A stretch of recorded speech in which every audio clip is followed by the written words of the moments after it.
მოგონი კარი ვიტყოთ, ხო?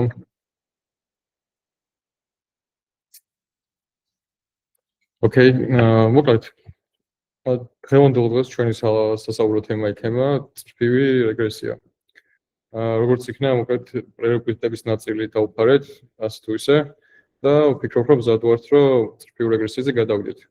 წრფივ რეგრესიის გავლის დროს შევეცდები, რომ რაღაც მხრივ პარალელები გავავლო წინა მასალებთან და როცა დრო გექნება თან რაღაცას ვერ გაიგებთ, შეგიძლიათ, რომ წინა მასალების მიხედვით იხელმძღვანელოთ. პირველ რიგში, სანამ უშუალოდ მასალაზე საუბარს დავიწყებ, ეს წიგნი არის მიჩნეული, ასე რომ ვთქვათ, მთავარ გაიდად უნივერსიტეტებშიც და ისედაც მთავარ გაიდად ნიშნავს, რომ რა თქმა უნდა ასაკმარისი არ არის ამ წიგნის გავლა, მაგრამ დასაწყებად ძალიან კარგია. არის ორივე ენაზე დაწერილი, არის Python-შიც და R-შიც. Python-ი რადგანაც უფრო პოპულარულია, შეგიძლიათ რომ Python-ის edition-ი აიღოთ, წიგნი არის სრულიად უფასო, PDF-ია, აქვს თავისი ამოცანები და პასუხების მოძებნად შეგიძლიათ. როგორც კი ამ წიგნს დააკლიკავთ, უკან ლინკი აქვს და პირდაპირ ავტომატურად გადაგიყვანთ ოფიციალურ გვერდზე. თუ ლინკი არ იმუშავებს, არ მეგონია რომ იმუშავებს, აი.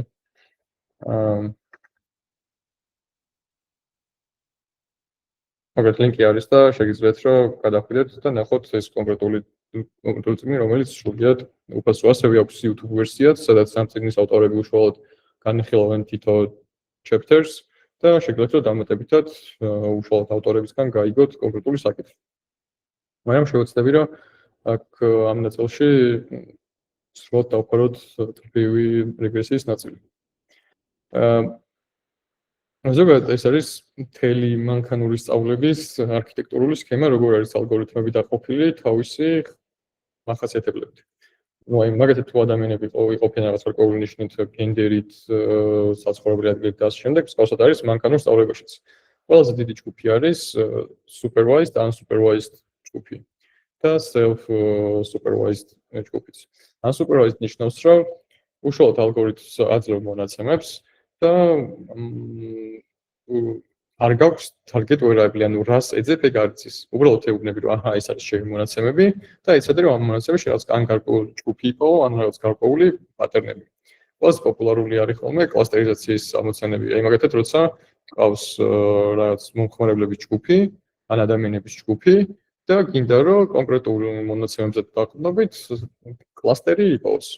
და მე უშუალოდ ამ კლასტერს დავაკვირდებით, ნახავთ, რომ რამდენად კარგია ეს კლასტერი, რამდენად ცუდია, რა მსგავსებები აქვს, რა განსხვავებები აქვს.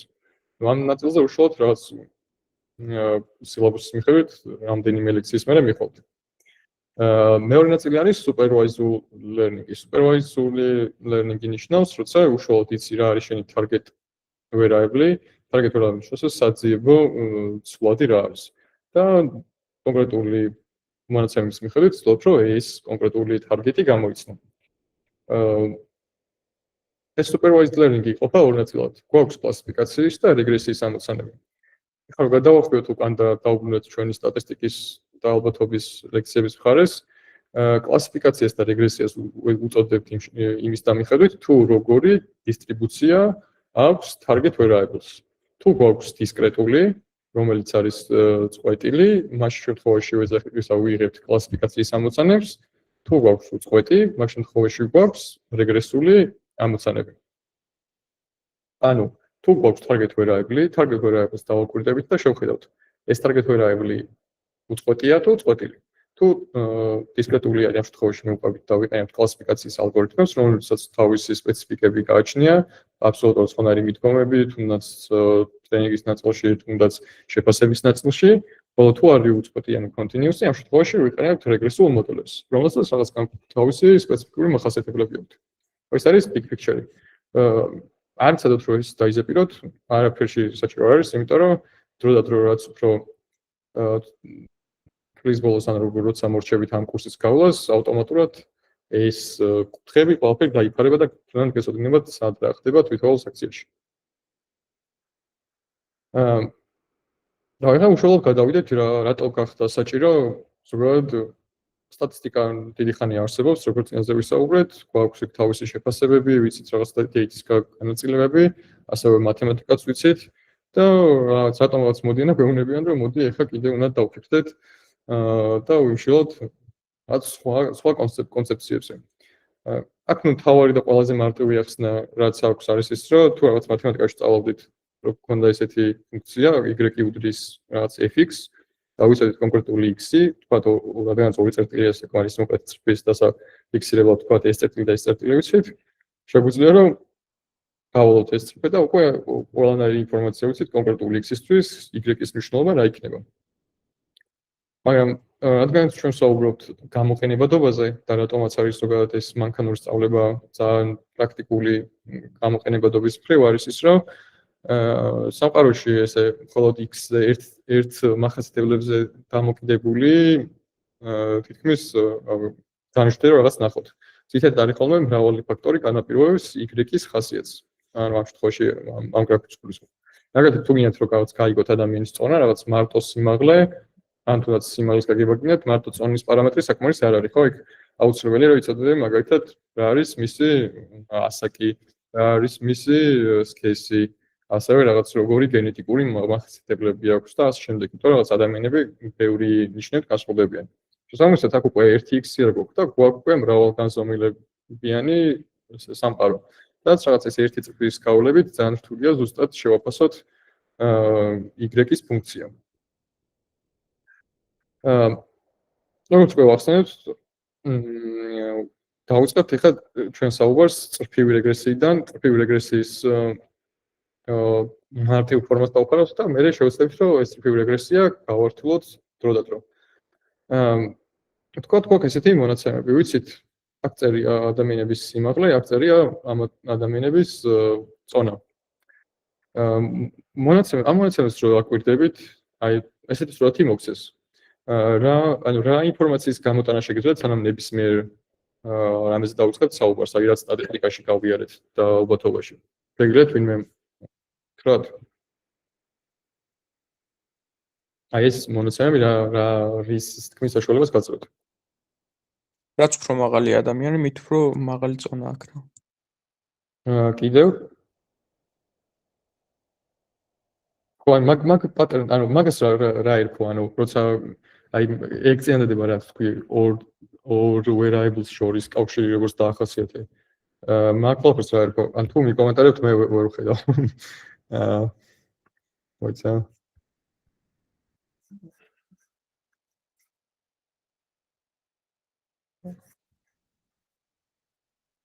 Okay, გაიჭობს რომ ესე გადავიდეთ, რომ საკმაოდ ბევრი მასალა გვაქვს ასავლელი და მოკლედ, პირველ რიგში ფორმასო დავაკვირდეთ. როცა კორელაციის კოეფიციენტზე ვსაუბრობდით, მანდ იყო რომ მონაცემების დატის განაწილების ფორმას ვაკვირდებოდით. და აქ როგორც ერთ-ერთმა როგორც აღნიშნეთ, ძალიან სწორად თქვით, რომ თუ იზრდება ადამიანის სიმაღლე, იზრდება მისი წონაც. და მათ შორის არის ესეთი პოზიტიური კავშირი, ხო? ანუ თუ ეს ფორმა აქეთ იქნებოდა კონცენტრირებული და ზევიდან ქვევით წამოვიდოდა, პირიქით ვიტყოდით, ხო? მაგრამ ახლა ამცანა არის ესეთი, რომ ჩვენ უნდა შევქმნათ ისეთი ფუნქცია, რომელი ფუნქციის გამოყენებითაც როგორი ტიპის ადამიანის არ უნდა მოვიდეს, მაინც შევძლებთ, რომ სწორად შევაფასოთ მისი წონა, ანუ მოკლედ ნებისმიერ სიმაღლის ადამიანი რომ მოვიდეს, როგორი ისეთი ფუნქცია უნდა ავიღოთ და შევაფასოთ, რომ მისი წონა ყოველთვის სწორი იყოს. ამისთვის არსებობს, რომ გავალოთ წრფე, როგორც წინაზე ვქენით. მაგრამ ეს წრფე შეიძლება გაივლოს ბევრი მილიონი კომბინაცია, ხო? ანუ აქედან დაწყებული, აი ესე რომ დამთავრებული. ნუ უბრალოდ ის кейსები არ მაქვს განხილული, რომელიც ზევიდან ქვევით მოდის, იმიტომ რომ ნუ ბუნებრივია, რომ ეგ ლოგიკაში არ ჩდება. ლოგიკაში არ ჩდება იმის გამო, რომ თუ ზევიდან ქვევით გამოვუშვებთ წრფეს, უბრალოდ პატერნსაც კი არ ღვევ.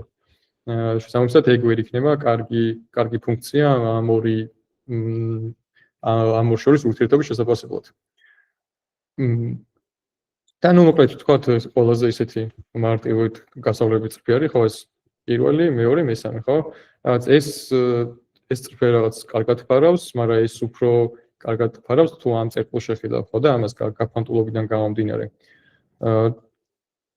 და მოკლედ იქიდან გამომდინარე, რომ ესეთი წრფის გავლება, ესე ბრმად, უსასრულოდ ბევრი გავლება შეგვიძლია, საბოლოოდ უნდა მივიდეთ ისეთ დასკვნამდე, რომ ჩვენი მენეჯერი ან თუნდაც ჩვენი თავისუფლად თუ გვინდა რომ ეს ფუნქცია შევაფასოთ, მაქსიმალურად სწორები ვიყოთ. ნუ ამ ისტორიას ეძახიან, მოკლედ best fitting line უნდა ვიყოთ. მაგრამ ეს best-ის დეფინიცია რა არის, ხო? რაღაცნაირად უნდა ვთქვათ, რა არის ამის დეფინიცია. ზოგადად არის ხოლმე მით რაღაც, რომ დაიწყეს ფიქრი იმაზე, თუ როგორი მეტრიკა უნდა შეიმუშაონ იმისთვის, რომ მივხვდნენ კონკრეტული ეს best fitting line-ი მართლა best არის თუ არა. ანუ რაღაცა უნდა დათვალონ, რის მიხედვითაც შეაფასებენ ამ ყველაფერს. ანუ evaluation-ი გვჭირდება.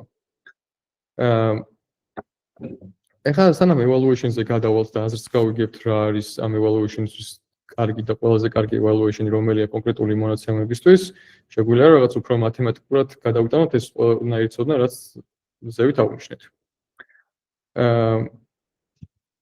პირველ რიგში დავუბრუნდეთ მათემატიკურ ჩანაწერს. ეს y უდრის beta 0 plus beta 1 xi plus epsilon. ეს epsilon-ი არის შეცდომა. ეს შეცდომა არის კონკრეტულ linear regression-ის შემთხვევაში გვაქვს ესეთი დაშვება assumption-ი, რომ უნდა იყოს IID და ნორმალურად განაწილებული საშუალო უნდა იყოს 0 და მისი დევიაცია უნდა იყოს sigma კვადრატი. ესეთი assumption-ი აქვს. ნუ ეს ზოგადად რადგანაც linear regression-ი ძალიან ცნობილია, მიუხედავად მაგისა, ხშირად არის ხოლმე, რომ კონკრეტულ x, რომელიც არის დამოუკიდებელი ცვლადი და y არის target variable, სხვადასხვანაირი ნეიმინგები აქვს, მაგრამ აზრი ყველგან იგივე აქვს. ანუ შეიძლება იყოს response variable, შეიძლება იყოს outcome, შეიძლება იყოს dependent variable და ანალოგიურად x-ებსაც, მაგრამ ეს სამივე სახელი და აქაც ეს სამივე სახელი განსაზღვრავს ზუსტად იგივეს, ანუ ერთ და იგივე შინაარსის მატარებელია. ანუ არ გეგონოთ რომ სხვა რამე განსხვავება ამათ შორის. მაგრამ ლიტერატურულად ესე გამოიყენება. რა არის მაგის რიზეზე არ ვიცი, მაგრამ მოკლედ ეგრე არის. და მოკლედ ამ წრფივ linear წრფივ რეგრესიას უფრო სტატისტიკურ მეთოდად აღიქვავენ, ვიდრე რაღაც advanced ნაწილად. იმიტომ რომ რაც ეკონომიკაშიც და ეკონომეტრიკაშიც ანამუშავალოდ machine learning-ის სახელი შემოვიდა და გაფიარდებოდა, ძალიან აქტიურად გამოიყენებოდა და დღესაც აქტიურად გამოიყენება. Simple-სა და მოკლედ linear regression არის ორი ძირითადი ჯგუფით იყოფა, არის simple და არის multiple. ნიშნავს, რომ გვაქვს მხოლოდ ერთი x-ი ან x-ების ერთობლიობა, ანუ მრავალცვლადიანი წრფივი რეგრესია. მაგრამ ისედაც რომ გვინდა რომ რაღაც მარტივიდან დავუწყოთ ამერიკა ვართულოთ, ეს არის ყველაზე მარტივი ფორმა, მოკლედ მარტო ერთი x-ი გვაქვს. ეს როგორც მათემატიკიდან იცით, ჩვეულებრივად beta 0 ინტერცეპტი არის, გადაკვეთის წერტილს ეძახიან აქაც, როგორც მათემატიკაში.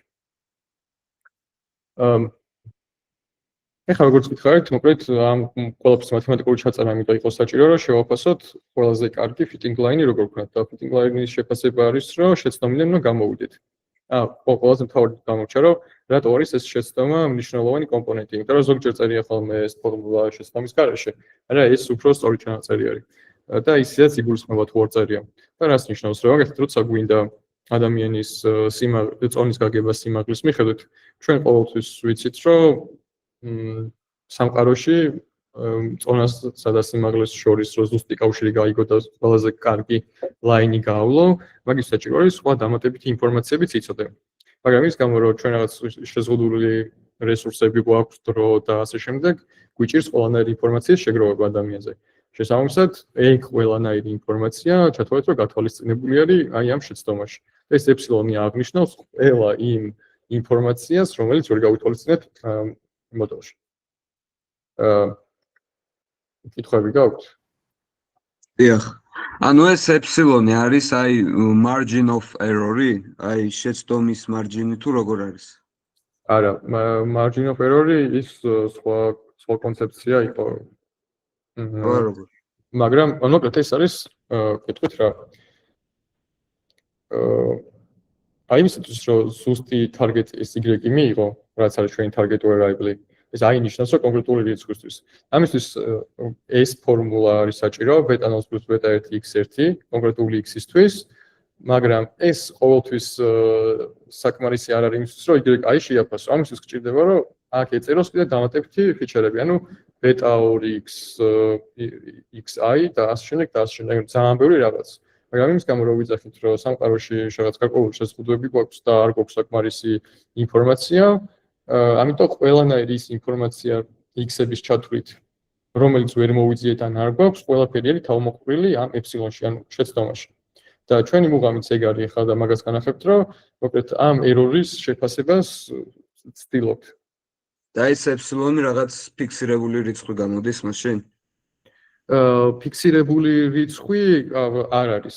და ანუ მოკლედ ეს ეფსილონი არის, როგორც იცი, რაღაც random variable-ის შინაარსი აქვს, რომელიც ხასიათდება ნორმალური განაწილებით. აი, გახსოვთ random variable რო ვისწავლეთ მაშინ რო აღნიშნა ქონდა x-ი იყო რაღაც განაწილებული ნორმალურად, საშუალო და რაღაც სპეციფიკური სტანდარტული გადახრით. აქაც იგივეა და აქ დაშვება გვაქვს, რომ იქიდან გამომდინარე, რომ წრფივი მოდელი გვაქვს, რომელიც ძალიან სუსტი მოდელია მათემატიკურად, ეს ამ შენიშნავს რას, რომ თუ ეგ პირობა არ სრულდება, მაგ შემთხვევაში წრფივ რეგრესიას ვერ გამოიყენებ. ვერ გამოიყენებ არ ნიშნავს იმას, რომ ფიზიკურად ვერ გამოიყენებ, ანუ გამოყენება შეგიძლია, მაგრამ მისი შეფასება ან მისი ნაწილნაირწარმოწყვლების შედეგი არ იქნება სტატისტიკურად ანუ სანდო. და ჩვენი მთელი მუღამი ხო ეგ არის, რომ ისე ვქნათ, ისე შევაფასოთ რაღაცები, რომ სტატისტიკურად სანდო ინფორმაცია მივიღოთ. ანუ კარგი კითხვებს ვსვათ, მაგრამ მაგაზე პასუხი დროდადრო გაიცემ. შევცდები დროდადრო გავცემ. ეხლა ეგეთი რაღაცა წარმოვიდგინეთ, რომ ანუ გვაქვს თქო დაახლოებით n ცალი ჩანაწერი, ნიშნავს, რომ n ცალი y ვიცით, ანუ ადამიანის წონა ვიცით n ცალი, n შეიძლება იყოს ნებისმიერი რიცხვი, ხო, რაღაც 1-დან მილიონამდე. და x-იც შესაბამისად. და ეს მათემატიკური ჩანაწერი იქნება ესეთნაირად, რომ y1 უდრის ბეტა0 პლუს ბეტა1 გამრავლებული x1, ანუ x1-ის კონკრეტულ მნიშვნელობაზე დამატებული ε1, ანუ კონკრეტულ პირველი ჩანაწერისთვის სპეციფიკური ამ შემთხვევაში რიცხვი.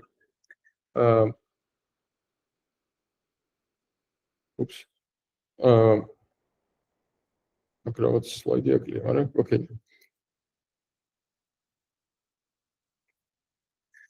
ეხლა ნახეთ, ანუ ჩვენი თავარი მუღამი არის, რომ ეს y გამოვიცნოთ, ანუ y რომელიც არის წრფე, ხო, best fitting line. ეს best fitting line იქნება ისეთი, რომელიც ყველაზე მაქსიმალურად სწორად ნაკლები შეცდომით და შეაფასებს ჩვენს წრფეს.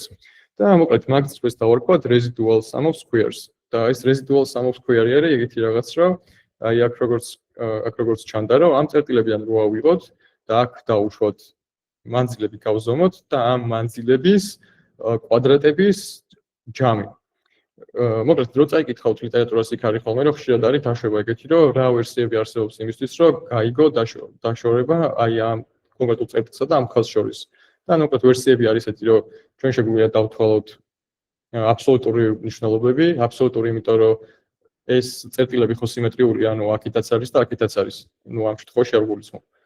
და ზოგჯერ შეიძლება ისე მოხდეს, რომ ამ ყველაფერმა ერთმანეთი გააბათილოს, ანუ ამებს რო შეკრიბავ და კოვიდაც რო შეკრიბავ, ერთმანეთი გააბათილოს და გითხრას, რომ ეგ ძალიან კარგი არის, რომ მაგითაც ცდილობენ, რომ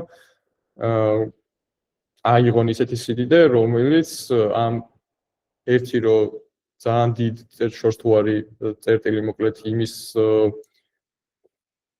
მოკლედ თუ აქ იქნება წერტილი და აქ ძალიან ბევრი ახლოს იქნება, ამან არ გააბათილოს, აქ რა ველიობიც არის.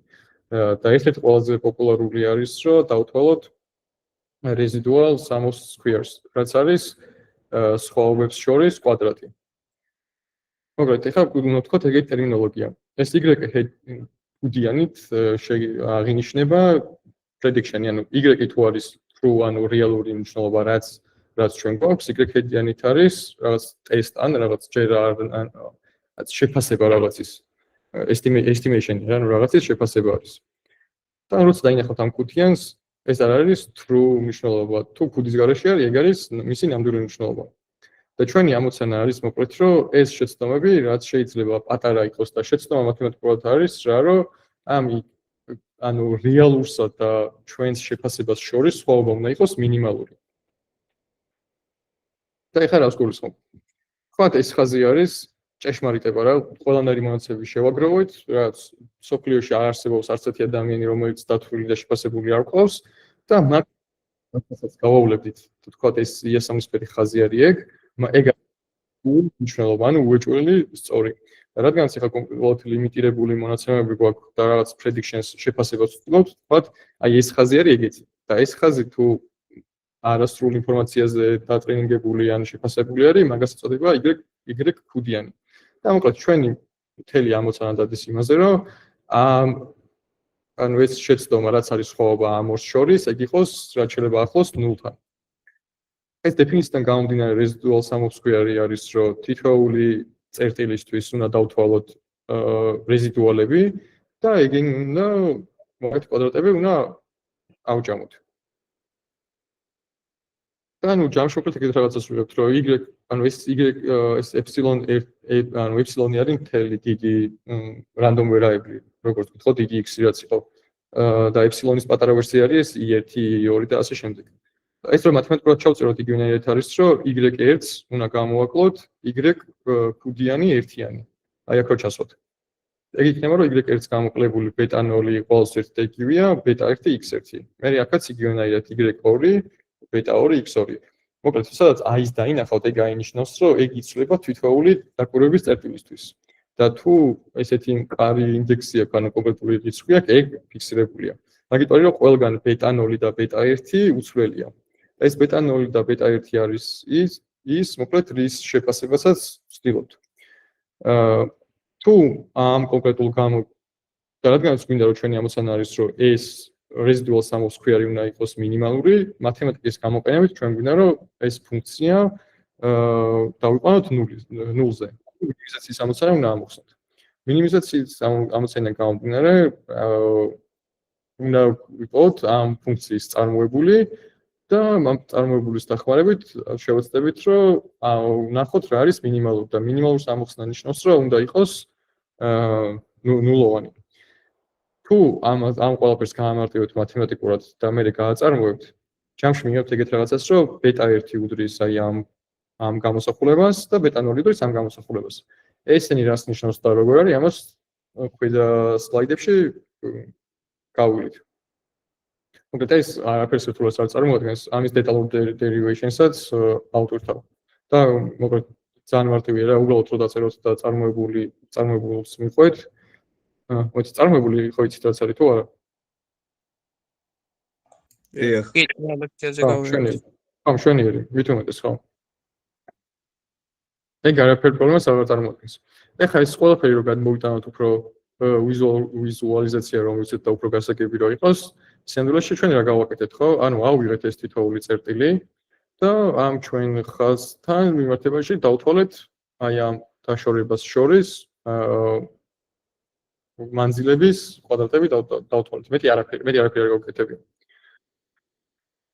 ეს ვიზუალიზაცია ერთი და იგივეა, უბრალოდ აქ აჩვენებს ფუნქციონალურად, რომ ზოგი დაშორება, მაგალითად ამ წერტილს და ამას შორის სხვაობის კვადრატი რაღაც ამხელა რიცხვია, ამისთვის ამხელა და ესეთი გამოსახულება აქვს, უბრალოდ სხვადასხვანაირი ვიზუალიზაცია.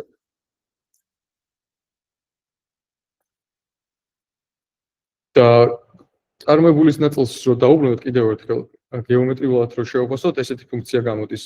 თითოეული წერტილისთვის, ჩვენი მუღამი ხო ის არის, რომ ვიპოვოთ β0 და β1 ისეთი, რომლისთვისაც აი ეს ამათი კვადრატების ჯამი, აქედან აქამდე რო ყველაფერი ავჯამოთ, ეგ იყოს მინიმალური.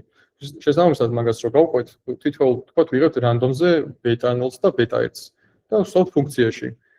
და მერე ვითვლით residual sum of squares და სადღაც არის ამ წერტილში. მერე ვითვლით და ამ წერტილშია, მერე ვითვლით და ამ წერტილშია და ასე შემდეგ. ამ სხვადასხვა ბეტებისთვის რაღაც რანდომზე რო ავიღოთ და ჩავსვათ ფუნქციაში, ეს residual sum of squares სხვადასხვანაირი რიცხვი იქნება. მაგას ხო ხვდებით, ანუ ეს ხაზი რო აქ იყოს, ეს residual sum of square, რომელიც მაგას შეიძლება აქ იყოს. თუ ეს ხაზი აქ იქნება, შეიძლება აქ მხარეს იყოს და ასე შემდეგ. და ჩვენი მუღამი მოკლედ გეომეტრიულად რო შევხედოთ, არის რომ ეს ხაზი ისეთ ადგილზე გავაჩეროთ, რომ აი მინიმალურ წერტილზე დაიცეს აქ. იმიტომ რომ რაც უფრო ცოტა შეცდომა გვექნება, მით უფრო მაგარია ჩვენთვის.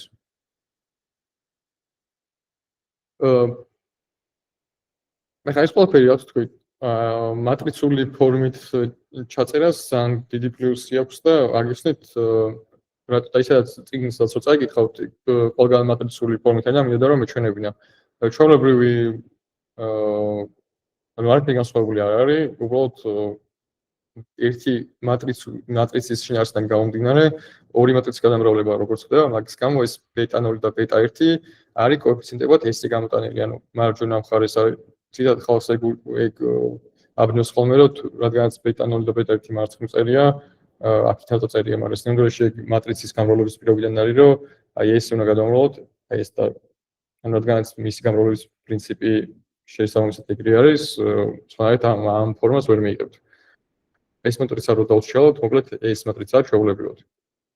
და რაც ნახეთ, ანალოგიურად ვაკეთებთ ყველაფერს. უბრალოდ მატრიცული ფორმით, მათემატიკურად ესე ჩაიწერება, მოკლედ ეს მარტივი წრფივი რეგრესია. კიდევ ერთხელ აქ უნდა დააკვირდეთ ხოლმე თუ ესეთი ფორმით შეგვდებათ ამოცანებში ან სადმე, ამ ფორმებს ძალიან დიდი მნიშვნელობა აქვს. ანუ ეს გეუბნება იმას, რომ წრფივის кейსია.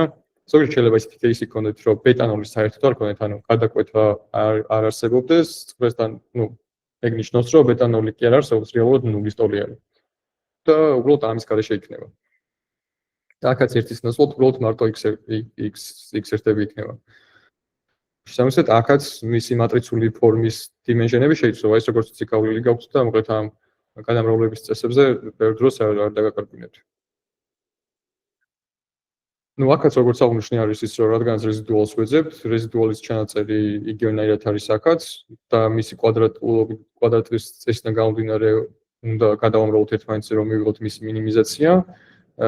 ამოვხსნათ ეს კონკრეტული ფორმა, ამ ხაზით აღნიშნულია ხოლმე წინაშე შეიძლება შევხვდეთ როგორც ეს ფორმით, მატრიცის ტრანსპოზი რაც არის მაგას ნიშნავს და აქაც ანალოგიურად ყველა ის ტიპია გავლილი, რაც საჭიროა იმისთვის, რომ კონკრეტულ ბეტას მნიშვნელობაზე მივიდეთ. ბეტას კოეფიციენტების მნიშვნელობაზე დავიდეთ. აქაც წარმოებული ზუსტად იგივენაირად ხდება როგორც სხვაგან, უბრალოდ კიდევ ერთხელ მატრიცის პირობიდან გამომდინარე ორივე მხარეს თუ გავამრავლებთ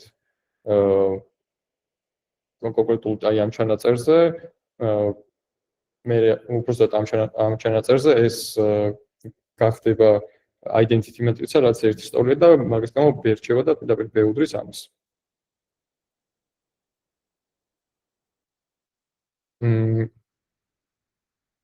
ანუ ეს არის რომ თუ რამე გასაგები ვერ იქნება ამ ნაწილში, იქ უკურეორსულად რო გავყვეთ, როგორ შეიძლება რომ კონკრეტულად ეს რო გავარჩიოთ და ჩავშალოთ თითოეული წრფივი რეგრესიის მიხედვით, როგორ შეიძლება რომ აქედან მივიღოთ ეს ფორმულა და ნუ ეგ მაგ გარჩეული უბრალოდ მეტი არაფერი რომ რაღაც მატრიცული ფორმა არაფერი განსხვავებულობას არ ნიშნავდეს. აქაც იგივენაირად, აქ რა ველებიც წერია და რა მნიშვნელობებიც წერია, ამას ჩასვავთ მათემატიკურად ამ ნაწილში და მე არის უბრალოდ მატრიცის ლექციების გადამღება, რომ აი ამ წერტილიდან აქ მიხვიდეთ.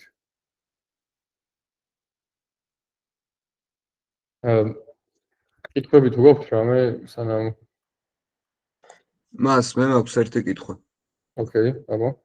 მას აი, რო ვეძებთ ამ best fitting graphs ან ფუნქციას, ხო?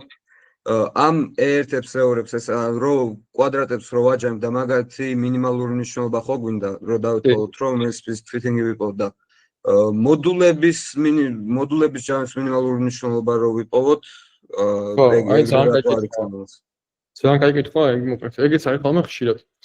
და ეხლა დავუბრუნდეთ ამ ნაკეთს. მოკლედ მთელი მუღამი ამ ხაზის პოვნის best fitting lines უკეთესად ხაზი რო დავარქვათ. ანუ ხაზისთვის რა არის ხო მნიშვნელოვანი? ხაზს აქვს ორი პარამეტრი, ბეტა 0 და ბეტა 1. ხო ეგრე არის. თუ ეს ორი მნიშვნელობა იცი, შენ იცი კონკრეტული წრფე როგორი ფორმის იქნება. მაგაში ხო მოყვებით. ბეტა 0 საზრდოობს ეს ქვევით არის თუ ზევით და ბეტა 1 საზრდოობს ამის დახილობას ზევით არის ახლილი თუ ქვევით არის ჩამოხრილი. ანუ ჯამში ამ მინიმიზაციის ამოცანის ამოხსნით, აი აქ რო ამოხსნით და ეს კოეფიციენტები მივიღეთ, ბეტა 1 და ბეტა 0. საბოლოო პასუხი ეს იმიტომ მივიღეთ, რომ ამ ორის განსაზღვრა არის თელი simple რეგრესიის ამოხსნა, იმიტომ რომ მე თუ ბეტა 0 და ბეტა 1-ის მნიშვნელობა იცი, მაგალითად ეს არის 2, ეს არის 3. მე უკვე x-ის ნებისმიერი მნიშვნელობისთვის, x რო ჩასვავ, ბეტა 0 რა რიცხვიც იქნება და დავუმატებ ბეტა 1 ჯერ x, მიიღებ y-ის მნიშვნელობას. ანუ ეგ არის. ანუ შევაფასეთ წრფე. ეხლა რო გადავიდეთ, რატო არა აბსოლუტური მნიშვნელობა და რატო კვადრატები. აბსოლუტური მნიშვნელობა მიუხედავად იმისა, რომ არ გავაჩილდება და ყველაფერი დადებითი იქნება, მან არის ერთი პრობლემა, რომ მინიმიზაციის ამოცანის ამოხსნა მოდულის შემთხვევაში როგორ მოხდებოდა, აბა? აი მათემატიკურად რო შეაფასო. აი გაქვს ესეთი ფუნქცია, ვთქვათ, აქ იმის კვადრატების ნაცვლად წერია აბსოლუტური მნიშვნელობები. აი მაგ შემთხვევაში მაგ ამოცანის მინიმიზაციას როგორ მოახერხებთ, ან წარმოებულს როგორ დათვლით? ანუ ხელით ესე ფურცელზე რო დავწერო ძალიან რთული იქნებოდა, ვერც ამოხსნდი, მაგრამ კომპიუტერულად რო ამოხსნა, დეგ უფრო ახლოს არ იქნება მას best fitting-თან? ხო და არა, იმიტომ რომ მაგ შემთხვევაში წარმოებულს ეგრე ვერ პოულობ.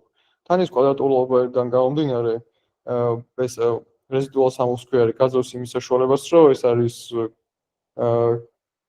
ჩაღრმავებული ფუნქცია და ჩაღრმავებული ფუნქციის შემთხვევაში, აი ნახეთ, მინიმალური წერტილის პოვნა პირდაპირ აი მინიმიზაციის არის, სადაც წარმოებული 0 არის, ანუ დახრა უკვე სწორი, ანუ იქ გასწორდა, ანუ იქ იყოს მინიმალური მნიშვნელობა. ხო, პირდაპირ იღებ და როცა ეს არის აბსოლუტური მნიშვნელობა, აბსოლუტური მნიშვნელობის შემთხვევაში მათემატიკურ გეომეტრიულად რო შეხედოთ, ეს ესეთი უს ფორმის კი არ არის, უბრალოდ ესეთი ხაზი არის და მაგას ეგრე ანუ მათემატიკურად ვერ ამოხსნი მაგ ამოცანას. და მაქედან გამომდინარე არის, რომ ეს residual სამოსკვიარი არის ერთ-ერთი ყველაზე პოპულარული კი არა და თითქმის ყველგან ამ მიდგომას იყენებენ. რაღაცა მინუსია აქვს? რაღაცა მინუსი რას ნიშნავს? აი, სხვა მეთოდები უფრო კარგი არის სამოსკვერის, residual სამოსკვერის გარდა. ძალიან კარგი კითხვა დასვი ახლა შენ. და ეხლა შევეცდები რომ მაგ კითხვას, მაგ კითხვასთან ვიყავი მისული. ჩვენ ეს residual სამოსკვიარი ხო უბრალოდ იმიტომ კი არ მინდა რომ ამოვხსნათ რომ წარმოებული ვიცით თუ არა. ჩვენ ამით ვცდილობთ რომ შევახსნათ ეს ბეტა 0 და ბეტა 1. და ეხლა ეს რომ გავიგოთ რამდენად ბეტა 0 და ბეტა 1 რამდენად კარგი არის, მოკლედ ჩვენ თუ დავამტკიცებთ და შევაფასეთ და ვთქვით რომ ეს true მნიშვნელობას ემთხვევა, ანუ გადაუბაიასტ არ არის. მაგ შემთხვევაში ხო ვიტყვით რომ ეს საუკეთესო მიდგომა ყოფილა, ესე იგი ერთ-ერთი საუკეთესო. იმიტომ რომ ჩვენთვის მნიშვნელოვანი არის რომ ისეთი პარამეტრები ავიღოთ, რომელიც არ იქნება გადაადგილებული, ანუ იმასთან საძიებო მნიშვნელობასთან იქნება ზუსტად ზუსტად დაემთხვევა. ეხლა ეგ რო გავაკეთოთ, მაგისთვის გვჭირდება ზუსტად ეგეთი რაღაც შევქნათ. Outget და თქვათ რომ ეს ბეტა შეფასება ესეთი რა ქვია დეფინიცია არის რომ ბეტას ხუთიანს შეფასებას ეძახიან unbiased იმ შემთხვევაში თუ მისი estimation-ი არის 0-ის ტოლი. ეხლა outget და მოკლედ მათემატიკურად გავიაროთ ეგ ნაწილი, თუ აღმოჩნდა რომ აი ეს ბეტა ხუთიანი ამ ბეტას ემთხვევა, ესე იგი ძალიან მაგარი შეფასების მეთოდი გამოყოფილა ეს არის ესე. Outget და გამოვიყენოთ აი ეს ფორმულა, რაც აქ მივიღეთ. აი ეს ბეტას ფორმულა, რაც აქ მივიღეთ, ხო, მატრიცული ფორმით. Այս expectation-ი რო დათვალო, მათემატიკიდან გამომდინარე და y-ის ნაცვლად, რო ჩაწერო ჩვენი ფუნქცია x+ ეს შეცდომა, მე მიყვე მათემატიკურად და გავამარტიო, აღმოჩნდება ის, რომ აი ეს არის ბეტას ტოლი. ბეტას ტოლი იმიტომ არის, რომ შეცდომის საშუალო არის 0-ის ტოლი. და ეს რატო არის 0-ის ტოლი? იმიტომ რომ თავში თუ გახსოვთ, აი აქ თქვენ ვთქვით, რომ ეს ამშვენი გვაქვს ეგეთი, რომ ეს შეცდომა არის განაწილებული ნორმალურად და ნორმალურად ოღონდ ცენტრი ემთხვევა საშუალო ემთხვევა ცენტრს, ანუ 0-ზე გადის და მისი გაშლა არის რაღაც სიგმა კვადრატი. ესენი ხო გახსოვთ, ანუ ნორმალური განაწილების bell-shaped graph-ი წარმოიდგინოთ. პირველი საშუალო მნიშვნელობა საზღვრავს სად მდებარეობს ამ bell-shaped graph-ის ცენტრი და ეს პარამეტრი განსაზღვრავს ამდენად გაშლილი ან შეკეცილი. და რადგანაც ვახსენე რომ ეს ამშენები ძალიან მნიშვნელოვანია და როცა ამ ფორმულას ითვლიან, იძახიან რომ ეს თავის ყველაზე perfect იმას რო შედეგს იძლევა, თუ ეს ამშენი სრულდება. და ამ ეს ამშენის გათვალისწინებით მაგიტომაც დაწერეს ეს, რომ მოკლედ ეს ჩვენი შეფასება ბეტა-ჰეტიანი იქნება ამის თუ ეს 0-ის ტოლი არ იქნება, მაგ შემთხვევაში ამ ბეტას დაემატება ეს რაღაც რიცხვი და უკვე biased იქნება. ანუ ქართულად არ ვიცი როგორ იქნება. ქართულ მნიშვნელობა არ ვიცი, მაგრამ biased არის რამდენად გადახრა არ არის ტოლში, რამდენად აცდენილია. მიკერძოება შეიძლება ითქვას. ხო, ანუ არ ვიცი, მოდიშით მართლა არ ვიცი ქართულად რას ნიშნავს.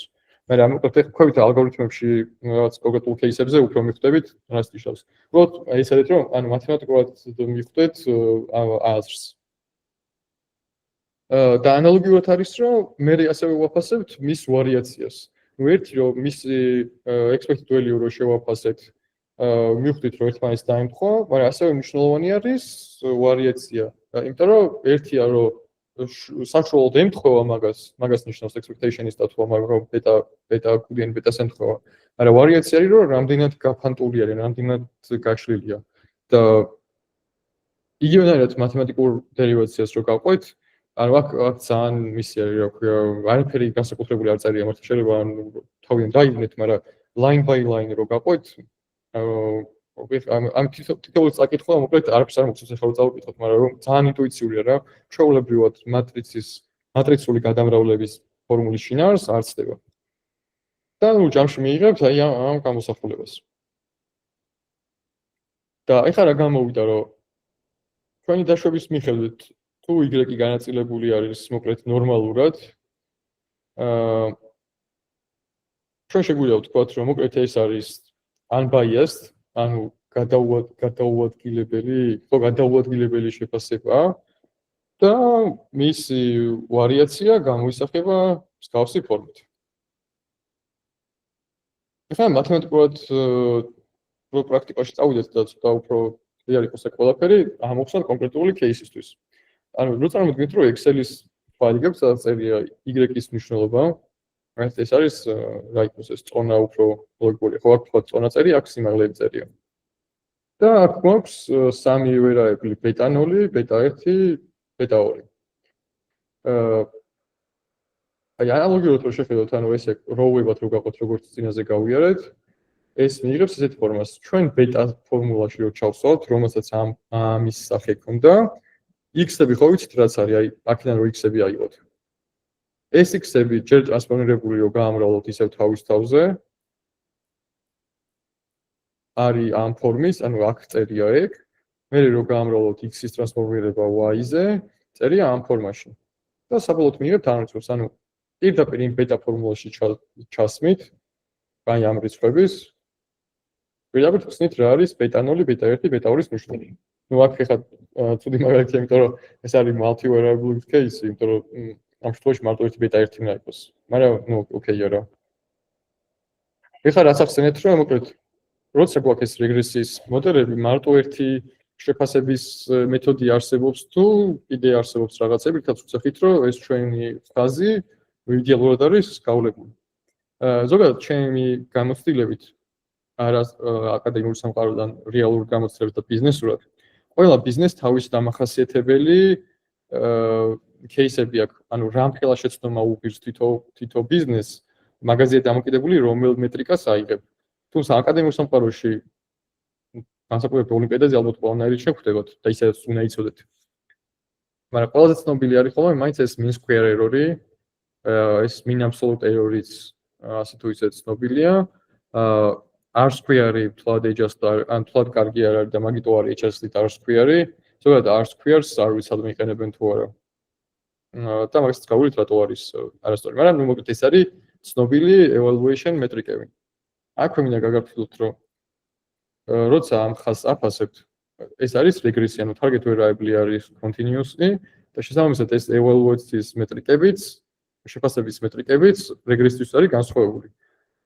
არ უნდა გერიოთ, რომ კლასიფიკაციის მეტრიკებში, იმიტომ რომ კლასიფიკაციის ამოცანების შემთხვევაში საერთოდ სხვანაირი მეტრიკებია. ეხლა გავყოთ თითოეულ მათგანს და გავიგოთ რას სომავს. ნუ mean absolute error-ი, რასაც პირდაპირ სიტყვა გეუბნებათ არის ეგ, რომ მაგათაც რო დააპრედიქტებთ რაღაც მნიშვნელობას და დააპრედიქტებთ და გაქვთ რაღაც რეალური მონაცემები, მაგათ შორის სხვაობას დათვლით და რაც არის მისი საშუალო, ეგ არის min absolute error-ი. ამის თავის პლუსიც აქვს, თავისი ნაკლიც აქვს. ნაკლი რა არის? როცა გვაქვს მაგალითად აი აქ ჩვენ გრაფიკს რო დაუკვირდეთ. აი აქ როცა გვაქვს ესეთი რაღაც რომ ძალიან დაშორებული თუ არის, მოკლედ outlier-ები თუ გვაქვს. ეგ შეიძლება ამ შემთხვევაში ან ძალიან ან ძალიან კარგი იყოს, ან ცუდი, ხო? და მაგ outlier-ი დატის მიხედვით არის, რომელი ევალუაციის მეტრიკს ავიღებთ. და ამ შემთხვევაში, როცა დიდი არის ეს error-ი, შესაბამის პენალს არ უკეთებს. ანუ როცა შეიძლება ერთი რიცხვი იყოს ძალიან დაშორებული, ერთი ვერტული ციფრი იყოს ძალიან დაშორებული ამ ხაზისგან და მთელი min absolute error-ი ძალიან გაგიზარდოს. შესაბამისად, ძალიან მნიშვნელოვანია, რომ კარგად გესწროს ჯერ როგორი მონაცემები გაქვს, როგორ არის განაწილებული და მაგის მიხედვით შეეცადოთ ამ კონკრეტული მეტრიკის გამოყენებას. ნუ min square error-ი absolute error-ისგან განსხვავებით მაგას ითვალისწინებს და უფრო კვადრატების ამას შორის სხვაობის კვადრატია პირდაპირ.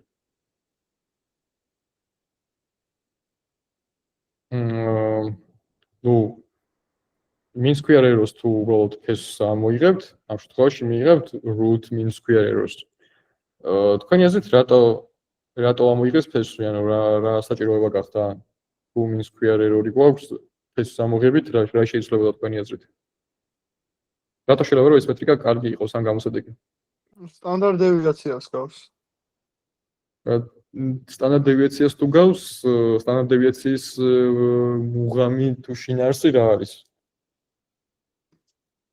აი როგორ დაშორებული არის, ყველაზე საშუალო გრაფიკს გვაძლევს დაშორებას ამ როგორც ამ მონაცემების ცენტრთან ან საშუალოსთან.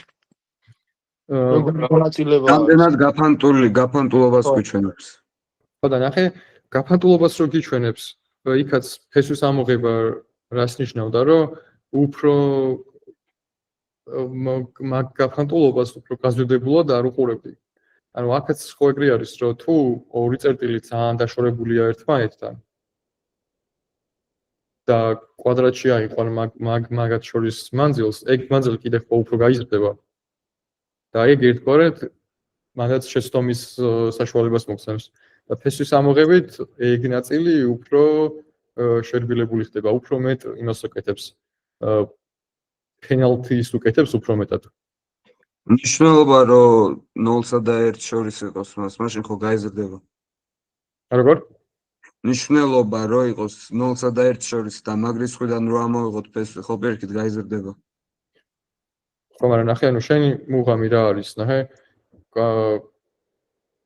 ყოველთვის ეგ ხო გარანტია არ არის, რომ 0-სა და 1 შორის იქნება, ან 1-ზე მეტი იქნება, ან რაღაც ეგეთი იქნება, ანუ დამოკიდებული შენ ისეთი მეტრიკა არ უნდა იყოს, რომელიც მაკროკონკრეტულ შემთხვევაში იმუშავებს. პირიქით, ანუ ჩვენი მუღამიც და ამ ბეტა-0 და ბეტა-1-ის ნახვის მუღამიც ეგ არის, რომ ისეთი general forma შევქმნათ, ისეთი ხაზი გავავლოთ, რომ რაც არ უნდა მნიშვნელობები შევიდეს ამ ჩვენ ფუნქციაში, ყოველთვის სწორი იყოს, ან ძალიან ახლოს იყოს ისტორიასთან. ანუ სხვანაირად მაშინ ნებისმიერი ორი წერტილი გაავლე ხაზი მაგ ორ წერტილზე და თქვი რომ აი ამ ორი წერტილის შემთხვევაში, ამ ორი სიმაღლის შემთხვევაში ეგ ძალიან მაგრა იმუშავებს. ანუ ამის მუღამი არის ეგ მოკლედ, რომ უფრო ამცირებს მაგ დიდი დაშორების ეფექტს. თუმცა თავისი მინუსიც ეგ არის, რომ თუ პირიქით ძალიან პატარა წერტილები არის და ძალიან პატარა დაშორება, მაგ შემთხვევაში შეიძლება უფრო თლად გარჩევადი არ იყოს ორ წერტილს შორის და იმდენად დააპატარაოს რიცხვი ან პირიქით რევერსულად ქნას, ხო? ანუ მანდაც შესაძლებელია, მაგიტომ ანუ მონაცემების გაშლადობა და დატის განაწილება კარგად უნდა გესმოდეთ. შემდეგი არის R-square, ანუ R-square ძალიან ცნობილია ლიტერატურულად, იმიტომ რომ რაღაც ყველაზე მარტივად დასაცვლელია და goodness of fit-საც ეძახიან, ანუ მორგებას აღნიშნავს, ანუ რამდენად კარგად ხსნის ჩვენი კონკრეტული ეს ხაზი ჩვენ თელ მონაცემებს. და ფორმულაც ესეთი აქვს. რაც რეზიდუალი შეფარდებული total-თან. წიგნსა და დამატებით ლიტერატურასაც ნახავთ, შეიძლება ვნახოთ, რომ ეს R-square უდრის კორელაციის კვადრატს. და ნუ მართლაც ეგრეა, რომ მათემატიკურად რო გააწარმოოთ ეს, დაჭდება რომ ერთმანეთი სწორია. მაგრამ აქ მნიშვნელოვანია გახსოვდეთ, რომ ეგ ყოველთვის ეგრე არ არის. ანუ ეგ არის მხოლოდ წრფივი სიმპლო, ანუ ერთსვლადიანი შემთხვევაში. მაგრამ მრავალსვლადიანი შემთხვევაში ყოველთვის ეგრე არ ხდება. ეხლა მოკლედ რა პრობლემა ჰქონდა ამ R-square-ს და რატო შემოიღეს EJS R-square-ი. R-square-ის დროს როცა იზრდება x-ების რაოდენობა, როცა სიმპლიდან, ანუ ერთი სვლადიდან ვიძახით რომ ერთი სვლადი საკმარისი არ არის და რაღაცა მხრივ ან რაღაც დამატებითი რესურსი ვცდილობთ რომ ეს ამ სვლადების რაოდენობა გავზრდოთ, ანუ ჩავამატოთ უფრო მეტი x-ები, ჩვენი ფორმულა იზრდება, ხო, რაღაც გვაქვს β1 x1, β2 x2 და ასე შემდეგ და ასე შემდეგ. და R-square-ის შემთხვევაში, რაც არ უნდა ცუდად მუშაობდეს მოდელი, მაინც მაღალია, იმიტომ რომ დამოკიდებული არის სვლადების რაოდენობაზე. იმის გამო, რომ ხელოვნურად იზრდებოდა R-square-ი, ანუ ეს მორგების ხარისხი ფიჩერების დამატებასთან ერთად, გადაწყვეტეს, რომ შეექმნათ ისე adjusted ნიშნავს შესწორებული, ხო, ისე შეესწორებინათ ეს ჩვენი R-square-ი, რომ მამ დამატებულ ფიჩერებს გავლენა არ ქონოდა. ამიტომ ჩაამატეს ეს კონკრეტული case, სადაც n არის observation-ები, k არის რაოდენობა ფიჩერების და როცა ეს k იზრდება, ამ გამოსახულებას რა დაემართება? ნუ ეს თუ დიდია, ჯამში ეს ხო შემცირდება აქ. ხვდებით ხო, რასაც გეუბნებით, თუ გაუგებარია. მოკლედ, ანუ დაიჯესტება მოხდა იმის განსხვავებით, რომ ფორმულაში გაითვალისწინეს რამდენი observation-ი იყო და რამდენი აღნიშნავს რამდენი x ვერაებლი არის. და მაგის მიხედვით ეს როცა იზრდება ვერაებლების რაოდენობა, ეს adjusted R-square-ი ზევით აღარ მიდის ხელოვნურად და პირიქით ქვევით რჩება. ნუ ეს რაღაც მოვიძიე თეიბლი, რა შემთხვევაში ანუ რომელი მეტრიკა არის უფრო მნიშვნელოვანი. რაღაც ინტერვიუების დროს, როცა რაღაც პრაქტიკა დაგიგროვდებათ და გასაუბრებელს დაიწყებთ სიარულს, ყველა ბიზნესი, მაგალითად თუ არის რაღაც food delivery, აი Bolt-ში ან Uber-ში თუ გაიგებთ გასაუბრებას, იქ არის მაგალითად, რომ უნდა შეაფასონ საჭმლის მიტანის ისა რა ქვია, დრო ან რამდენს ხარჯავს ადამიანი.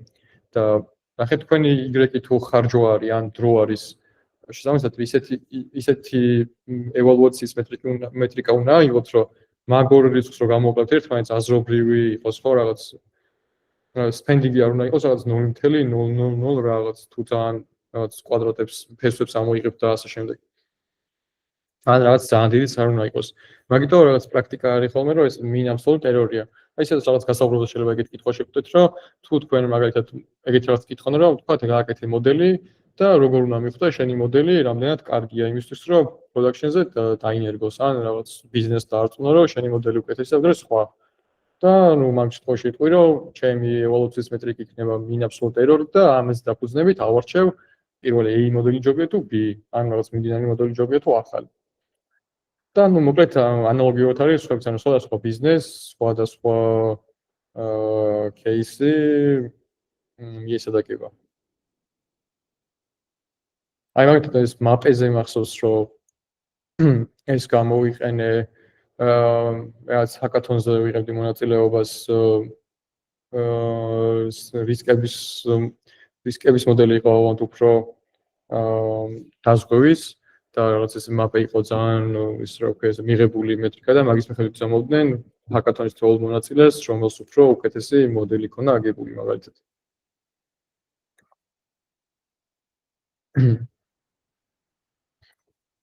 ეხლა გადავიდეთ ესეთ უფრო ტერმინოლოგიურ ნაწილზე.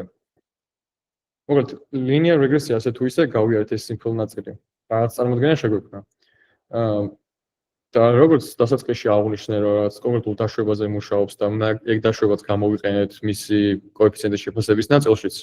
მოკლედ სწორედ მაგიტო მოდელების დაყოფა გახდა ორ ნაწილად. გვაქვს პარამეტრული მოდელები და არაპარამეტრული მოდელები.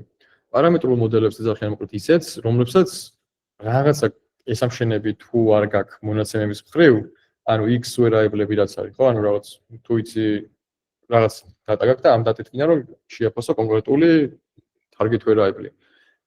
აი კონკრეტული ესამშენები მაგაზე მუშაობს, ანუ target variables და x გამოკიდებელი ფიჩერების თუ კონკრეტულ დაშვებებს არ აკმაყოფილებენ, ამ შემთხვევაში ზოგი მოდელი არ უნდა გამოიყენო.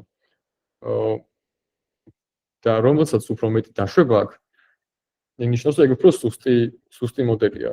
და x-ის სუსტიდან გამომდინარე, მოკლედ ეგეთ მოდელებს ეძახიან პარამეტრებს, იმიტომ რომ მაგ რაღაც კონკრეტულ პარამეტრებს უნდა აკმაყოფილებდეს. მაგრამ არაპარამეტრული მოდელებია, რომელიც შეიძლება რაღაც ძალიან ძლიერ წარმოგეჩვენოთ, ერთად, მაგრამ აი ხის ensemble მოდელები რაც არის, ეგენი უფრო non-parametric-ად ითვალისწინებენ, იმიტომ რომ დატის დატრენინგების ნაწილზეც რომ მიხვალთ და დატის გასუფთავებას სწავლას რო დაიწყებთ, მანდაც მიხვდებით, რომ ძალიან ცოტა გაწმიდა ჭირდება მონაცემს იმისთვის, რომ ამ მოდელებში შევუშვათ. და რაც უფრო კომპლექსურია მოდელი და რაც უფრო ნაკლები ესამშენი აქვს, მით უფრო ნაკლები დრო იხარჯება data-ის cleaning-ზე და მეტი დრო იხარჯება სხვა რაღაცებზე, შეიძლება hyperparameter tuning-ზე ან რაღაც ტრეინინგის ნაწილზე და ასე შემდეგ და ასე შემდეგ. და რაც უფრო მოკლედ მარტივი მოდელია და უფრო პარამეტრული მოდელია, პირიქით არის. უშუალოდ ტრეინინგი ძალიან მარტივია, იმიტომ როგორც ნახეთ, უბრალოდ y უდრის ბეტა-0 + ბეტა-1x-ია. მეტი არაფერი არ არის, რაც არ უნდა ზომის დატა იყოს, მაინც მარტივი დასათვლელია. და არანაირი ტრეინინგის არ ჭირდება რაღაც განსაკუთრებული ისინი რა ქვია პარამეტრები.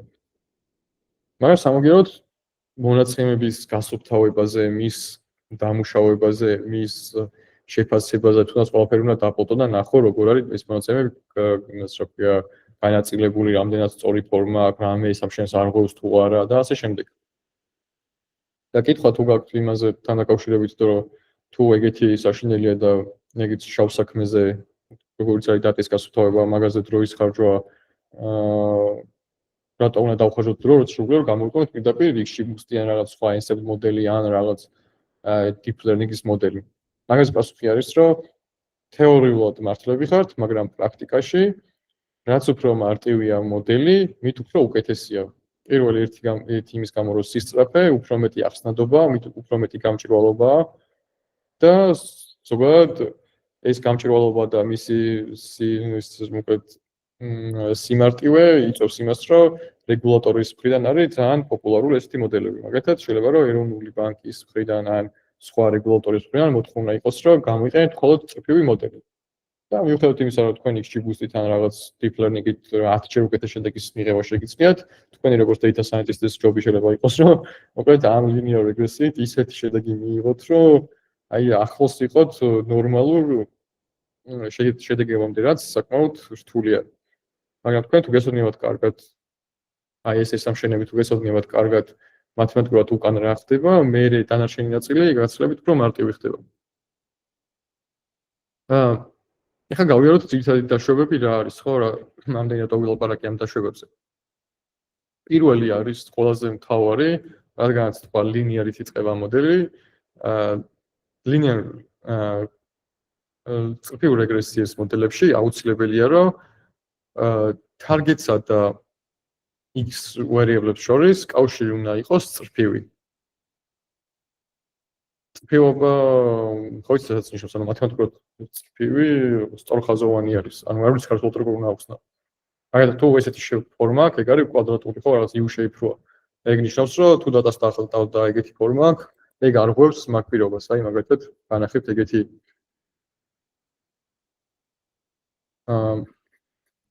ჩემი ნოუთბუქი ჩანს თუ არა? ნოუთბუქში გულისხმობ იმას კოლაპს. დიახ.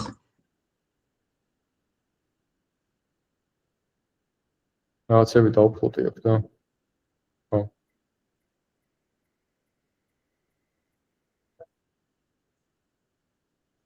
Connecting spot. ანახეთ, ანუ თუ მონაცემები იქნებოდა ესეთი ფორმის, ანუ ეგ ნიშნავს, რომ წრფივია, ხო, ანუ ხაზის ფორმა აქვს, მაგრამ თუ ესეთი ფორმა აქვს, ნახეთ, ეს უკვე წრფივი აღარ არის, ხო, რაღაც ესეთი არის. რაც U shape-ის ფორმა აქვს.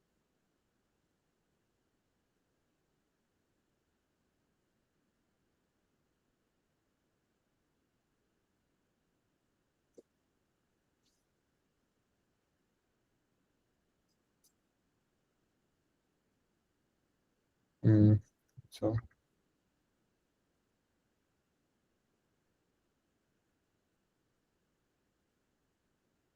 ხო, ანუ აქედან რა უნდა, აქედან თავარი რა არის, რომ ამ თავარში სტომა სადუშებენ ხოლმე. როცა იძახიან წრფიობას, წრფივი კავშირი და რა წრფივ შორის, ზოგჯერ ხალხს გონია, ну, მეც მეგონა მათ შორის, რომ მაგალითად თუ წერია β1x კვადრატი, ეგ არ არის წრფივი და სიამოვნებაში აი მაგით აი ეს кейსი. აქაც მოვაყოთ, მაგრამ აი ეს кейსი, ნახეთ, ანუ თავიდან მე მეგონა ხოლმე, რომ წრფივობა ნიშნავს, რომ აი ესეთი ჩანაწერი უნდა ყოფილიყო და თუ ამას დავინახავდი, ეს არ იქნებოდა წრფივი. მაგრამ როცა ვიძახით, რომ linear reception უნდა იყოს წრფივობის მიმართ, ეგ ნიშნავს, რომ ბეტა კოეფიციენტებსა და ბეტა კოეფიციენტი უნდა იყოს წრფივი, რაღაც ბეტა2 კვადრატი არ შეიძლება რომ ეწეროს თორე x1 კვადრატი და x1 კუბი ან ნებისმიერი ხარისხი, მოკლედ შესაძლებელია. თავარია რომ კოეფიციენტების მიმართ იყოს წრფივი. ხო, მეორე არის, რომ წერტილების რაოდენობა უნდა იყოს მეტი ვიდრე x-ების რაოდენობა და ეგ მათემატიკიდან ალბათ ცხადია. თქვენ ეს რატო არის ეგრე, რომ მაგალითად observation point-ები რატო უნდა იყოს უფრო მეტი ვიდრე independent variable-ების რაოდენობა. ანუ x-ების რაოდენობა რატო უნდა იყოს უფრო ნაკლები ვიდრე სიგრძე ჩვენი მონაცემების.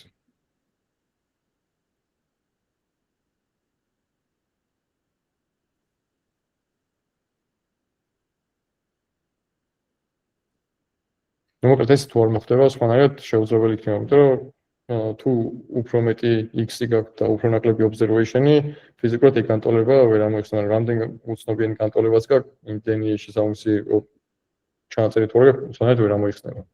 ნუ მე შემდეგი ნაწილი არის, რომ მულტიკოლინიარობა არ უნდა არსებობდეს და ის თუ გახსოვთ სტატისტიკის ნაწილში ვილაპარაკეთ ამაზე, უკვე კორელაცია რას ნიშნავდა, მაგრამ მულტიკოლინიარობა ნიშნავს, რომ ორ ან რამდენიმე ცვლას შორის არის ძალიან მაღალი დონის კორელაცია. და კორელაციის დონე მაღალი ხო პირობითია, რას ნიშნავს, რომ მაღალი შეიძლება 0.5-იც მაღალი იყოს ვიღაცისთვის, ან 0.3. მაგრამ ამ შემთხვევაში უფრო 0.7-ის ზევით არის ხოლმე, 0.95-ის მერე არის ხოლმე, უფრო რეალური სამყაროში მულტიკოლინიარობა, მაგრამ ის წიგნებში ზოგჯერ შეიძლება შევხვდეთ, რომ 0.75-იც კი იყოს ეგ რიცხვი. ალბათ ამ შემთხვევაში იგულისხმება ორი მხარე, ანუ -0.75-ის და 0.75-იც ერთი და იგივე არის სიმჭიდროვის მხრივ. ეს რაც დაშვებაც იყო წრფივ რეგრესიის დროს იგივე არის, საშუალო ამ რეზიდუალის უნდა იყოს 0 და მის დევიაცია უნდა იყოს σ კვადრატი, ანუ აი აქ აღნიშნა რაც გვეწერა აი ამ ადგილას, მეგწერია. აი ეს.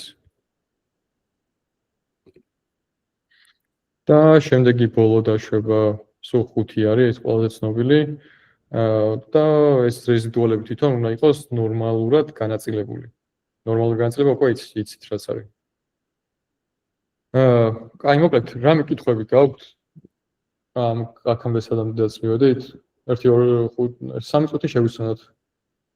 წყალს დავლებმეს და მოვა.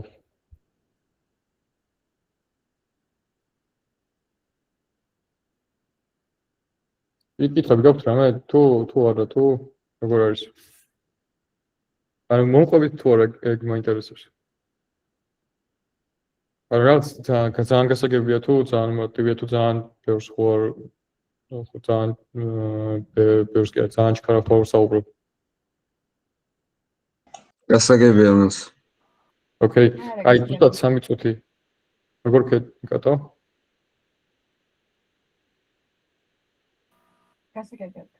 ოკეი, მშვენიერი. ზუსტად 3 წუთი შევიცვალოთ, წყალს დავლევ და მოვა.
ოკეი, გავაგრძელოთ.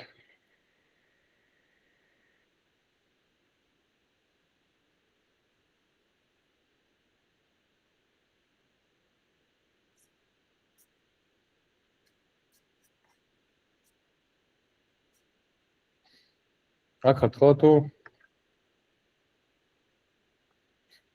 23 წუთი გავიდა, მოკლედ გავაგზავნოთ. გადავიდეთ ახლა მრავლობით სვლადიან ტრიფიულ რეგრესიაზე. სხვაობა მარტივსა და ამას შორის დიდად ანუ არაფერი არ არის გარდა იმისა, რომ 1x1-ის ნაცვლად ბევრი x-ები წერი აქვს. მათემატიკური ჩანაწერის მატრიცულ ფორმაში ზუსტად იგივენაირად არის. დაშვებებით ეს სამშენი რაც არის, ზუსტად იგივენაირად არის. რაც ტრიფიულ შემთხვევაში, მარტივი შემთხვევაში იყო. ერთ-ერთი სხვაობა არის ის, რომ როცა გვაქვს simple linear regression-ი, ანუ მარტივი regression-ი, ანუ მარტო ერთი ცალი x-ი როცა გვაქვს, მან მულტიკორნინო ფიზიკურად არ არსებობს. იმიტომ რომ მარტო ერთი ცალი არის. სხვა ნებისმიერ შემთხვევაში ჩვენ ხო ისმის. დიახ. ჩვენერი. სხვა ნებისმიერი ეს სამშენი რაც ზევით განვიხილეთ, ისიც მუშაობს. როცა time series ნაწილზე time series არის ეს გავივლით თუ არა, მაგრამ მოკლედ მან 1-2 ეს სამშენი ემატება, მაგრამ შეგვიძლია რომ ეხლა ცოტა ხანი დაივიწყოთ და მე სხვა დროს გავივლით უფრო სიღრმისეულად დროით ინტეგრირების შემთხვევაში როგორ არის. აქაც იგივენაირად გვაქვს რომ ეს უნდა იყოს უჭალოდ განაწილებული შემდეგნაირად ცენტრი 0-ისკენ ეს გადახრა შესაბამისად და y-იც ანალოგიურად. ბეტებიც ესეა, მეტი სხვა არაფერი სხვაობა არ გვაქვს. და ნუ იქ თუ ერთი ხაზი გქონდა ტრიფიულ შემთხვევაში, აქ გვაქვს უშუალოდ ესეთი სიფრთხე ქვია, სიფრთხე ქვია, კი. და ანალოგიურად იქ თუ ერთ ხაზს ვავლებდით და ვცდილობთ რომ ეს ხაზი ყოფილიყო იდეალური, აქ სიფრთხე ვთვალოთ. ეს წესი აქ დახატული მაქვს კარგად და მოკლედ ამ library-ს ქვია plotly, რომელიც უფრო ანიმაციურად აჩვენებს რაღაცებს და შეგიძლიათ რომ თქვენთანაც წაითამაშოთ ხოლმე. კარგი გასართობი არის. გასართობი როგორ? x-ები და x-ები რატო ეწერა? ერთი და იგივე x-ი არ არის აქ პროსტა ნუ ორი სვლადი გვაქვს. ერთი dependent, ერთი independent. პროსტა ფუნქცია თვითონ ამ რეგრესიის არის სხვანაირი პოლინომიალი. ესე იგი linear არ არის. quadratic, cubic. არა, ნახე, აქ როცა ვართ ამ შემთხვევაში მაგაზეც მივოთ პოლინომიალის кейსი. ნახე, აქ გვაქვს ისევ იგივე target variable weight. ქვევით გვაქვს ორი ვარიანტი, არის ასაკი და არის სიმაღლე. და ამით ვცდილობთ ახლა რომ შევაფასოთ ხაზი გავალოთ სწორად. და ანუ რა x1 და x2 გვაქვს და რატომ უნდა იყოს კუბური ან რაღაც სხვანაირი ან კვადრატული ფორმის არ ვიცი შესაბამისად და ვცდილობთ რომ ამ დატაზეც გავალოთ ისეთი ხაზი ანუ ამ შემთხვევაში plane-ი მოვძებნოთ, სიფრთხე მოვძებნოთ, რომელიც მაქსიმალურად დაფარავს და თუ იქ იყო რომ ესეთი პატარა ხაზები იყო, აქაც მაქვს დახატული სადღაც, მოიცა? ხო, აი აქაც იგივენაირად არის რომ აი ახეთ ესე რომ ჩახვიდეთ. აქაც იგივენაირად ვცდილობთ რომ დავუშვათ ხაზები, ანუ შინაარსობრივად არაფერი არის რომ პროსტა გეომეტრიულად არის უფრო თვალსაჩინო ნახატი ეს. და ეს წერტილები კიდე თითოეული observation-ი არის თითოეული ადამიანის შემთხვევაში სად როგორ არის განაწილებული. შეიძლება ეს ერთჯერადად რო უყურებთ უფრო დამაბნეველია, მაგრამ დრო და დრო რო იმას გაგიზიარებთ ამასაც შეგიძლიათ რომ შეგეოთ და ითამაშოთ.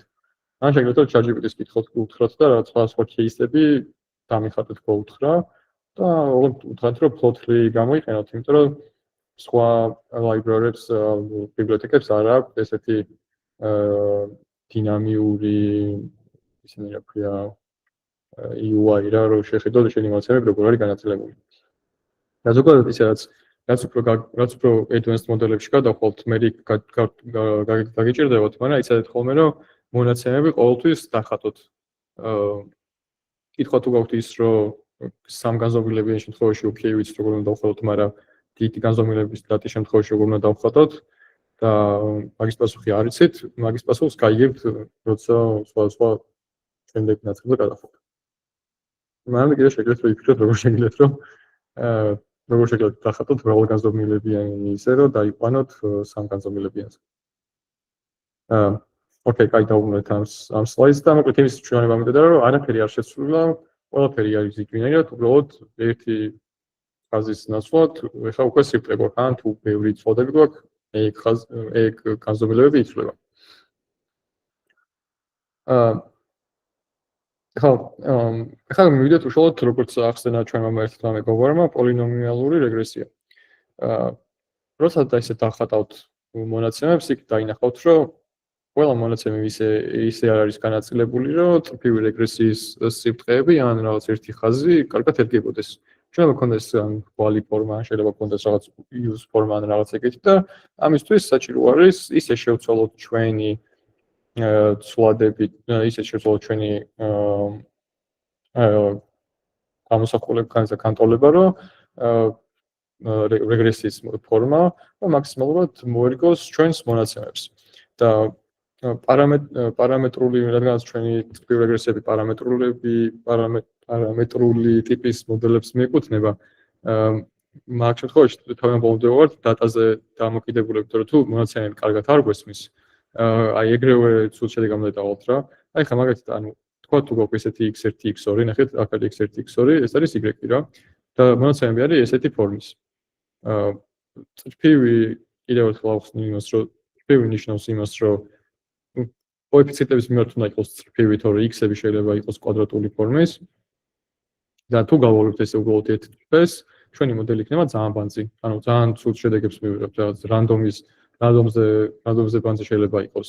მაგრამ თუ ჩვენ რაღაც უფრო კვიანები ვიქნებით, უფრო კარგად დავხატავთ ჩვენი მონაცემებს, მივხვდებით, რომ ჩვენს წრფივ რეგრესიაში რაღაც არის შესაძლებელი. რაღაცა შეცვლა ნიშნავს, რომ თუ გავხდით ერთით მაღალ ხარისხის ან კვადრატულს, უკვე აი ამ წითელი ხაზის ნაცვლად ესეთი მწვანე გრაფიკი დაიხატება. და იქ მწვანე გრაფიკი არის ზუსტად ეს, აქაც არის კვადრატული ფორმის. იმიტომ რომ ჩვენი რა შეხება მათემატიკურად ეგეთი კვადრატული ფორმის არის. შეგვიძლია კიდევ უფრო გავართულოთ და ესეთი кейსი წარმოვიდგინოთ, ნახეთ. რაღაც კაი რაკურსი მინდა რომ შევარჩიო, რომ clear იყოს.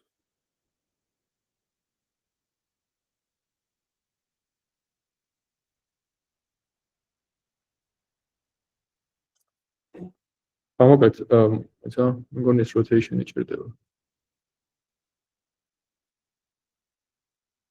თქვათ რომ ესე მონაცემები არის ესეთი რაღაც შეზლონგის ფორმა გქონი, რაღაც ესეთი არის. უფრო კუბურისკენ მიდის. და გავლებული გვაქვს სამი solution-ი გვაქვს გაკეთებული, გვაქვს სამი მოდელი გაკეთებული. ერთი არის რომ წითელი არის ისევ წრფივი, უბრალოდ აი არანაირი კვადრატულობა და არაფერი. მეორე არის მეორე მოდელი, აი ეს უმრგვალებული როა, თუ ხედავთ. ეს არის კვადრატული ფორმის, რომელიც წინაზე გამოვიყენეთ და ეს მწვანე არის კუბური. და ეს ჩანაწერები არის აი აქ წერია. აი ანუ სამი წანი მოდელი გავაკეთეთ. ერთი არის რომ აი ამ მოდელით შევეცადეთ შეფასება, მეორე არის რომ ესეთი ჩანაწერი გავაკეთეთ, ნახე კვადრატული ფორმები წერია. ბეტა 1x, ბეტა 2x, მერე ამათი კვადრატები და მაქსიმალური ხარისხი არის 2. და მესამე არის კუბური ფორმის, ნახეთ. და აღმოჩნდა რომ რადგანაც ჩვენი მონაცემები უფრო კუბური ფორმის არის, ეს ხაზიც ეგეთი გამოვიდა. მოკლედ ამ შემთხვევაში არის ხოლმე ეგეთი კითხვა ისმის ხოლმე რომ თუ რაღაც ესე მათემატიკურ ფორმას ვერ ვაყალიბებთ, მაგ შემთხვევაში რა უნდა ვქნათ? მაგ შემთხვევაში ვიყენებთ სხვა ტიპის მოდელს ან უნდა გვატაროთ ექსპერიმენტი და ხარისხები ვზარდოთ და შევხედოთ რომელიმე ხარისხზე იქნება უფრო კარგად გავაკეთოთ. მაგრამ ჯამში იმის თქმა მინდა ამ სხვადასხვა ვიზუალების დახატვით და სხვადასხვა მოდელების გაშვებით, რომ წრფივ რეგრესიის დროს ყველაფერი არის მანუალური რა. მანუალური ნიშნავს, რომ მონაცემები თუ კარგად არ გესმის, ისე ძალიან რთულია მოკლედ, რომ კარგი მოდელი გააკეთოთ. მოკლედ მე ძალიან უწევს, რომ ძალიან ფანარი შეყოლა იცის ამ და შეიძლება მაგრა გაერთო.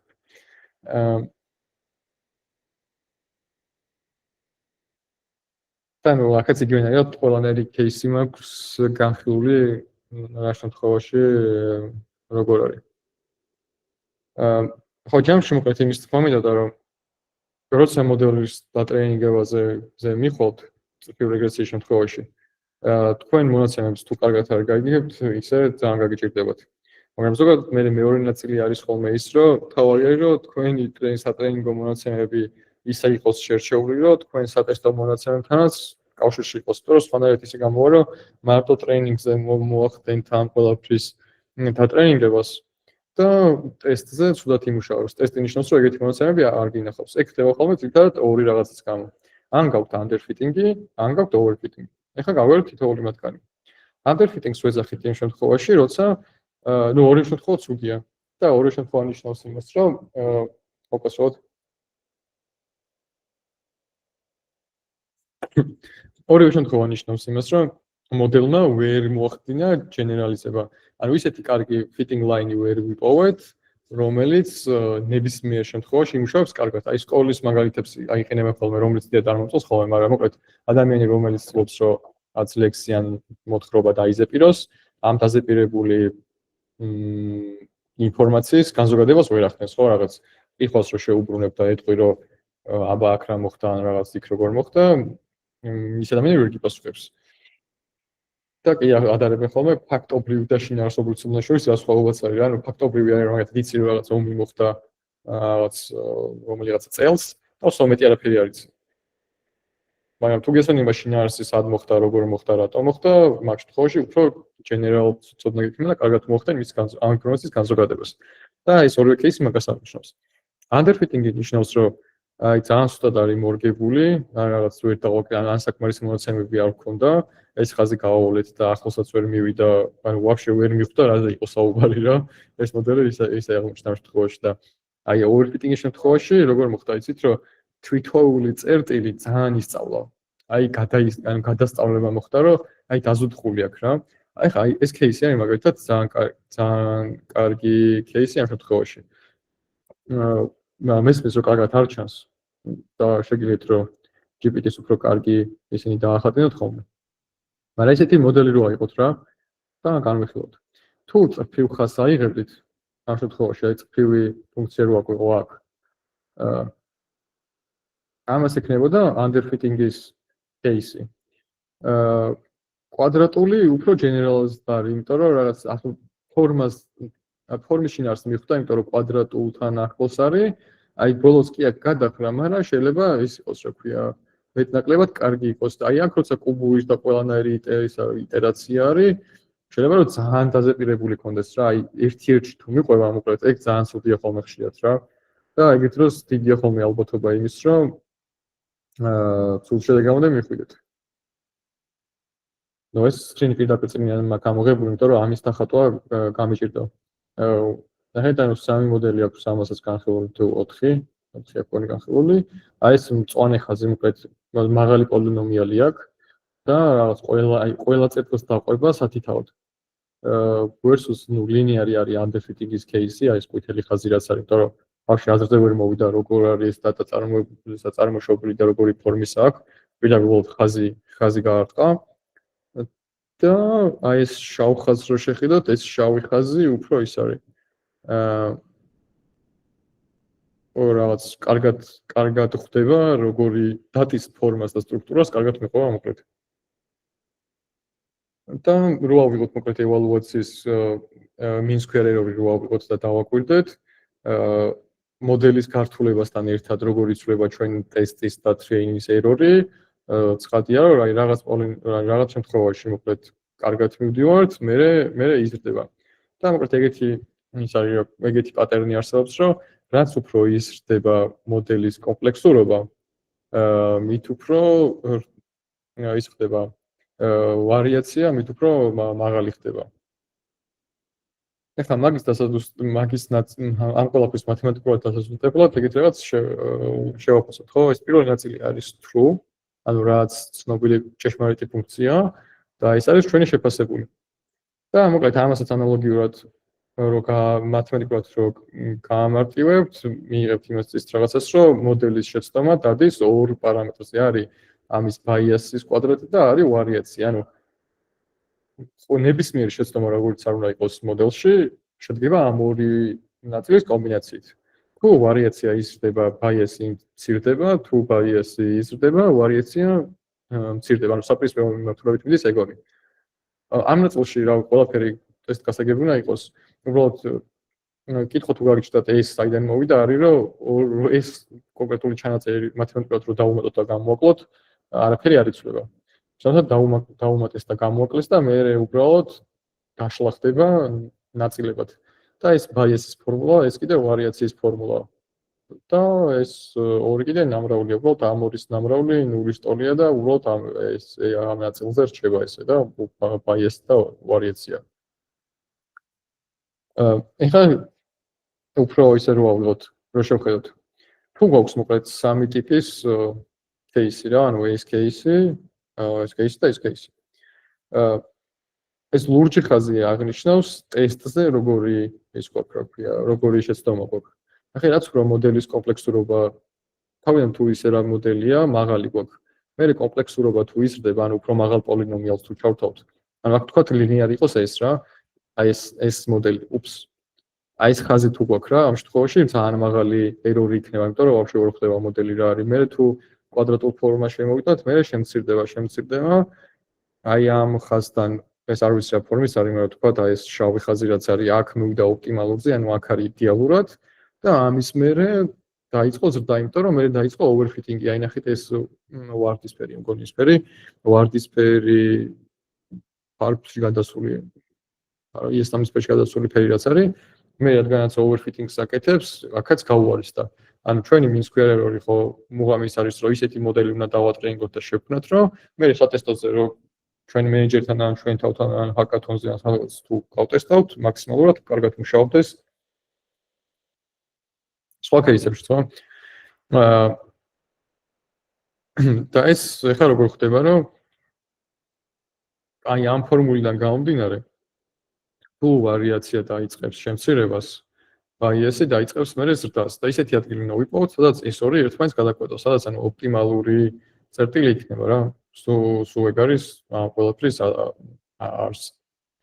და ეს გრაფიკი უნდა დაიმახსოვროთ, რომ როცა ვიცახი რომ flexibility იზრდება, flexibility-ს გაზრდა ნიშნავს, რომ არა მარტო პოლინომიალის გაზრდას გულისხმობს, შეიძლება რომ ისეთი მოდელის შეცვლასაც გულისხმობს. თუ მაგალითად აიღებთ, თუ შეხედავთ რომ მონაცემები არის რაღაც წრფივად განაწილებული და ლინიარ რეგრესია საკმარისია, ან თუ კვადრატულად არის, მან შეგიძლიათ რომ გამოიყენოთ რაღაც სხვა უფრო რთული მოდელებიც და შეგიძლიათ გამოიყენოთ უბრალოდ ლინიარ მოდელებიც. და თუ ლინიარიდან გადახვალთ რთულ მოდელებზე, იმ შემთხვევაში ეს მოდელის კომპლექსურობა გაგესწრებათ და flexibility-ც უფრო მაღალი იქნება. და ეგეთ დროს არსებობს bias variance trade-off-ი. რაღაც უნდა დათმოთ რაღაცის ფასად.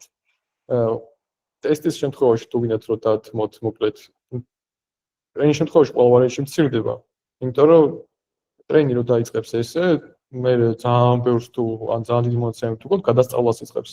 და აქ ნიშნავს, რომ აი აქ ბოლომდე თითქმის ტრეინინგზე შეცდომას თუ აღარ უშვებს. შეიძლება ეგეთი რაღაც მოხდეს, რომ პირიქით ტესტზე გაგიზარდოს. ეგ ნიშნავს, რომ აი სადღაც აი ამ წერტილში სანამ ძალიან დაშორდება ეს ორი, მან უნდა გააჩეროთ სწავლება ან მოდელის კომპლექსურობა. ანუ აი ამ წერტილში იქნება ყველაზე ოპტიმალური უპასროდ ამ წერტილში იქნება მოკლედ ყველაზე ოპტიმალური ან მოდელის პოლინომიალი ან მოდელის კომპლექსურობა. კომპლექსურობა ნიშნავს, რომ კიდევ ერთხელ რეგრესია კი არა, მაგალითად KNN-ი ან decision tree ან answer მოდელები. მოკლედ ეს არის მთელი მოდელების გაიდი, როცა გაზრდით კომპლექსურობას, რა მოუვათ თქვენს ვარიაციას და რა მოუვათ თქვენს bias. აი უნდა გახსოვდეთ, რომ ორივე ძალიან მნიშვნელოვანი. ეს არის დალაგებული როგორ არის მოდელების ტაიპები, მისი ვარიაციის და bias-ის მიხედვით. Interpretability ნიშნავს, რომ მაღალი რას აქვს, აი linear regressias, როგორც აღარ ნახეთ, იმდენად მარტივი მათემატიკური ჩანაწერია y β0 + β1x. აი იმდენად მარტივი ამოხსნა აქვს ამ ყველაფერს, რომ განპირობობა აქვს უმაღლესი, ხო, ანუ მანამდე არაფერი black box-ი და არაფერი არ იმალება.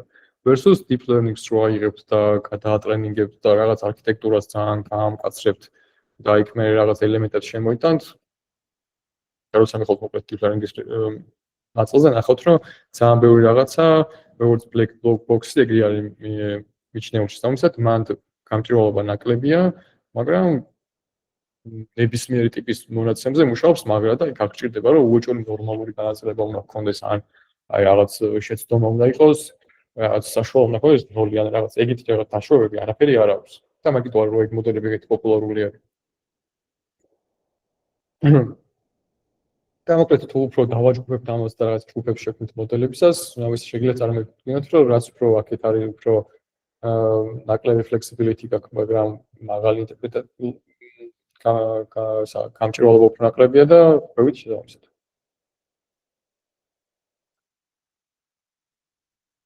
ეხლა ჩვენ უკვე ვზადვართ, რომ აი ეს ყველაფერი რაც გავიარეთ, უფრო პრაქტიკულადაც ნახოთ, რომ ესე მარტო თეორიაში გაგება ძალიან რთულია. ზოგადად გვაქვს ორი ცალი linear regression შემთხვევაში გვაქვს ორი ბიბლიოთეკა, რომელიც ყველაზე ცნობილი. ერთი არის scikit-learn და ანუ აქ წესით შემდეგ გაკვეთილებზეც ეს იქნება თქვენი განუყრელი მეგობარი ეს page. და დაწყებული linear regression-დან რა ყველაფერი აქ არის. ყველანაირი ალგორითმი ნახავთ აქ ჩამონათვალში. კარგი ის აქ ამ იმას რა ქვია, ამ libraries, რომ ყველაფერი არის ძალიან დეტალურად დაწერილი, რა შედის, როგორ არის შექმნილი ეს library, რა პარამეტრები დგას მის უკან, რომ მაქსიმალურად მანუალური იყოს თქვენთვის, რომ ბევრი ცვლილებები შეიტანოთ ტრეინინგების დროს. ესე გამოიყვება მოკლედ თქვენი ციფრული რეგრესიის ტრეინინგი, გვაქვს რაღაც x-ის მნიშვნელობა, გვაქვს y-ის მნიშვნელობა და უბრალოდ fit ნიშნავს, რომ მოარგე ხაზი ჩვენ x data-ს y-ის მიხედვით. და პასუხი არის რეგრესიის კოეფიციენტი β0, β1. როგორც უკვე ვთქვით, ანუ ჩვენი output ყოველთვის არის ეს. მაგრამ რამდენად სწორია ეს β0 და β1, უკვე მერე შემოდის ეს ჩვენი ევალუაციის მეტრიკები. ნუ ამ შემთხვევაში ციფრული რეგრესიის case-ში ბევრი არაფერი არ წერია, მაგრამ აი მერე აი ensemble მოდელების დროს რო გადავხვალთ აქ აი მაგას random forest-ი რო ავიღოთ, რომელსაც ასევე ისწავლით, აი აქ უკვე ძალიან ბევრი ჰაიპერპარამეტრები და თვითონ ამ პარამეტრს ძალიან თავის დანიშნულება აქვს და თვითონ ცვლილებამ შეიძლება მოდელი ან ძალიან გაართულოს, ან ძალიან გაამარტივოს. და ვარიაციის და ბაიასის მონიტორინგი ამ ჰაიპერპარამეტრებითაც კი შეგიძლიათ. მოკლედ ამ საიტზე ხშირი სტუმრები იქნებით. აცნობი ჩემლეგით.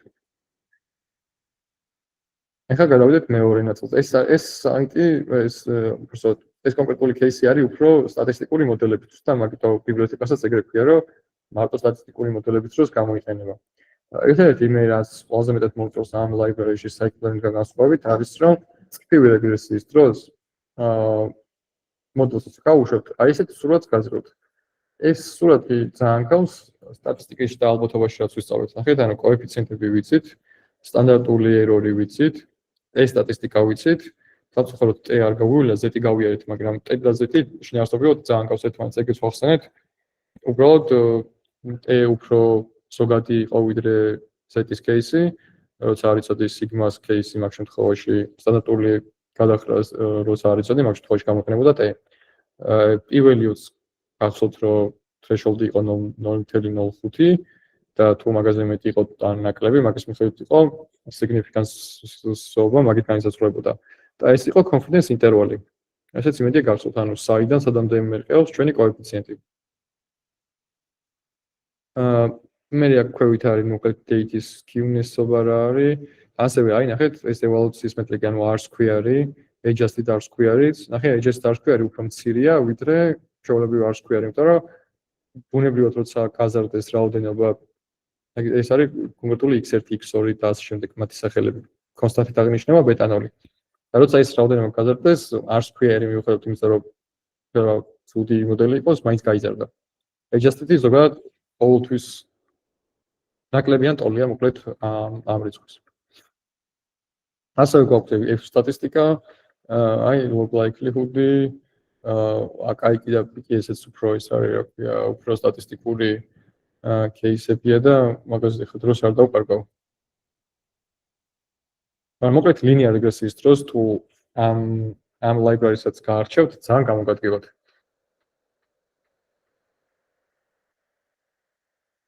მოგეთ რაც მთელი ეს კურსი რაც გაგიცანით სულ ცდილობ ხოლმე რომ ალბათობასთან და სტატისტიკასთან მიგაბრუნოთ ხოლმე.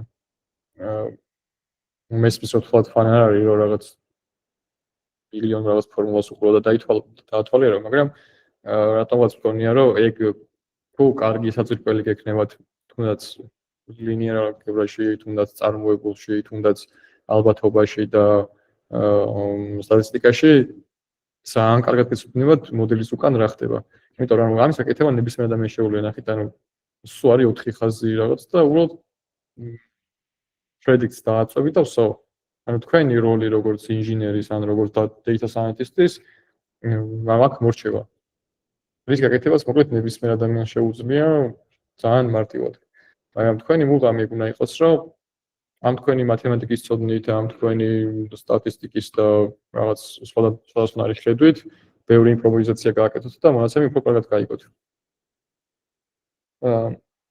მოდი ახლა გავარჩიოთ კონკრეტული кейსი. გვაქვს ესეთი ამოცანა, რომ რატომაც გადავწყვეტთ შევაფასოთ კონკრეტული კალათბურთელის ხელფასი რა არის. იმ შემთხვევაში თუ გვაქვს მათი ქულები, ანუ რამდენი ქულა აქვს სეზონზე მოგროვებული. და ანუ ეს ცნობილი კალათბურთელის სახელებია.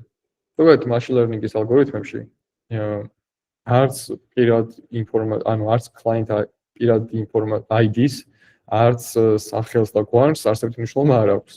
ამიტომ ეს შეგიძლიათ გადააგდოთ ხოლმე. იმიტომ რომ იმ მოდელში ისეთი რაღაც არ უნდა ჩადოთ, რაც ინფორმაციის მატარებელი არ არის.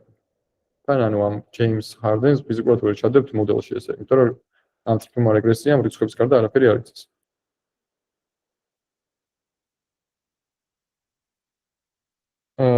თქვათ, ავედით ამ მიდგომით და გავაკეთეთ ეს სტატისტიკური მოდელი. მე ისევ ამის მომხრე ვიქნები ჯერჯერობით. თქვათ, ავედით ამ მეთოდით და stat მოდელის library გამოვიყენეთ. თუ დავამოკლეთ ამ x-ზე და ამ y-ს დავატრენინგებთ, ესეთ სურათს მივიღებთ. ჩვენ გვაქვს ესეთი ფორმულა, ანუ აღწერია რომ linear მოდელი გვაქვს, y target variable არის ხელფასი და x არის ის რა ქვია პოინტები. მე გამოდის რეზიდუალი არის ის სხვაობა, აი რეზიდუალ სამორჩქარი რაც თავად გავხსოთ, აი ეგ წერია. ოღონდ სათითაოდ რო არ იყოს დაწერილი, ახლა წერია განაწილება წერია მისი, ანუ რა არის მინიმალური, რა არის პირდ და მე წერია first quarter-ი, მე მედიანური და მაქსიმუმ. ეს ხუთი მნიშვნელობა საკმარისია იმისთვის, რომ წარმოდგენა შეგექმნეს როგორი ფორმის არის ჩვენი მონაცემები. ნახეთ, ანუ აქ რა ჩანს, რომ მედიანური თუ არის რაღაც ეს უარყოფითისკენ არის და მე ზედა რიცხვები უფრო პოზიტიურისკენ გადის, ეს ნიშნავს, რომ უფრო მარცხნივ არის წასრულებული დატა რა, ანუ უფრო აი ესეთი არის. აი მარცხენა მხარის არის უფრო მეტი მონაცემი მოგროვებული. მე უშუალოდ წერია ორი მონაცემი, ინტერსეპტი და პოინტი, რაც არის ჩვენი x variable და estimate ნიშნავს აი ეს ბეტას, ანუ კოეფიციენტების შეფასებას. ბეტა 0 გამოთვალა რო არის ეს, ბეტა 1 გამოთვალა რო არის ეს. მე გვეუბნება რომ გვაქვს კონკრეტული სტანდარტული ერორი, ამ კოეფიციენტის შემთხვევაში ეს არის, ამ შემთხვევაში ეს არის, მე გვაქვს s value და მე გვაქვს p value. მე ქვევით უყურებთ significance levels, აი თუ გახსოვთ p value შემთხვევაში significance level-ი რო ქონდა, ან იყო 0.05 ყველაზე პოპულარული თქო, მაგრამ თუ თქვენ გადაწყვეტეთ რომ 99% სანდოობით გჭირდებათ, მაშინ 0.01 უნდა შეადაროთ თითოეული p value-ები. და ეს რადგან ციფრად დამახსოვრება საჭირო არ არის, შეგიძლიათ რომ აი აქ შესაძლებლად გამოიყენოთ.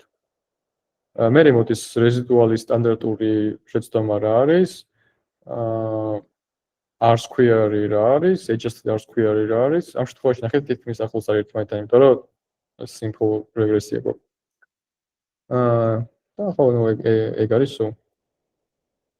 როგორც გითხარით, პირველ ნაწილში წერია ფორმულა, მერე წერია რეზიდუალი, მერე წერია კოეფიციენტი და საბოლოო ჯამში ჩვენი ფორმულა, ჩვენი function რაც არის, მივიღეთ. დატრენინგებით დროს აღმოჩნდა, რომ ჩვენ ფორმულასთან ეგეთ ჩანაწერი, რომ beta 1 x1 წერია აქ, არ უნდა ეწეროს, ჯერ ის უნდა ეწეროს, რომ ბეტა 0 პლუს ბეტა 1 x, ბეტა 1 არის s, გამორებული x-ზე. და მოკლედ ჩამში ამით ის მივიღეთ, რომ ნებისმიერი სხვა კალათბურთელი რო მოიყვანოთ, თუ გვეთქვის მის ქულას, თუ არის რაღაც 1000 ქულა, ჩავსოთ აქ ქულას აქ და მე უკვე მარტივი მათემატიკით ვეთქვით, რა იქნება მისი ხელფასი. სულ ეს არის. დანარჩენი სტანდარტული ერორი სტატისტიკაში რა შინაარსიც ქონა, აქაც იგივე რაღაცა არის. აქაც გვეუბნება იმას, რომ რა ზომის uncertainty არის ჩვენი მოდელის შემთხვევაში და მისი გამოთვლა ხდება ესეთნაირად, რომ აი რო ავიღოთ ბეტა 0 კოეფიციენტის შემთხვევაში, ნახეთ, estimated ხო არის ეს რიცხვი, ანუ 10000 რაღაც. ამას უნდა დავუმატოთ 95% confidence თუ გვაქვს 1.96 აი z table-დან რო იყო თუ გასწორთ 95% case შემთხვევაში, ყოველთვის ეს რიცხვი იყო თუ 99-ია, მაშინ სხვა რიცხვი არის. მაგრამ ეს სტანდარტ ანუ აკადემიური და job market-ის სტანდარტი 95 არის ხოლმე. და მე ეგ უშუალოდ ზეთი უნდა გამოვიყოთ მისი სტანდარტული ერორი რა არის. და გვაქვს ეს კონკრეტული range მოცემული, რომ 95 confidence interval-ით ეს პოინტები ჩავარდება აქ. და ნუ აქ დეფინიციაც ეგ წერია უბრალოდ, რომ 95%-იანი confidence შეგვიძლია ვთქვათ, რომ ეს ნამდვილი slope-ი არის ამასა და ამას შორის. p-values გაგებაც აქაც იგივენაირად არის, უბრალოდ ჩვენ თუ z-ს ვითვლით აქ p-value შემთხვევა უნდა განვიხილოთ და კონკრეტულად p უნდა შევადაროთ s მნიშვნელობას. და აქ პირდაპირ p და თვლილი არის და თუ ვიტყვით 95%-იანი არის ჩვენი სტანდარტი, მოკლედ ამაზე ნაკლები უნდა იყოს და ამ შემთხვევაში ორივე შემთხვევაში არის ნაკლები, ანუ მნიშვნელოვანია.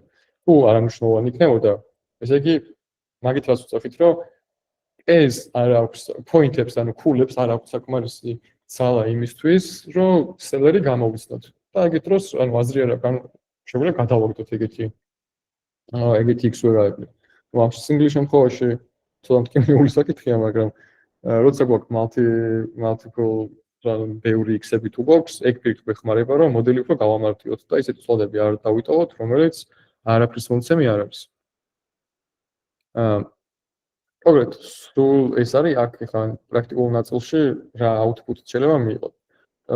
კიდევ ერთხელ ვიტყვი, რომ scikit-learning-ისგან განსხვავებით, scikit-learning-ის ესეთი output-ი არა, აქ უბრალოდ გეუბნება რა არის შენი კოეფიციენტები და მე შენ თვითონ გამოთვალო ის რა ქვია ბეტა ევალუაციის მეტრიკა. მოკლედ ახლა უკვე გადავედით, აქამდე კითხვები გაქვთ რამე? რამე არის გასაგები ან გავგებარი, იმედია ყველაფერი გასაგებია, მაგრამ თუ რამე არის რაც clear არის, შემიძლია რომ გავიდან გავიმეორო ან სხვანაირად სხვა მაგალითი მოგიყვანოთ. აი კარგად residuals ვერ მივხვდი რა არის.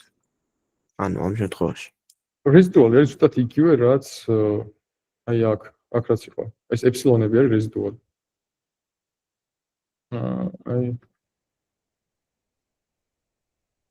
აი ეს residual-ი. აი ეს არის residual-ი. გასაგები. უბრალოდ სათითაოდ რო ჩამოწერე ხა ამ შემთხვევაში გვაქვს რამდენი 1 2 3 4 5 რაღაც 20 წერტილი იქნება რა უხეშად.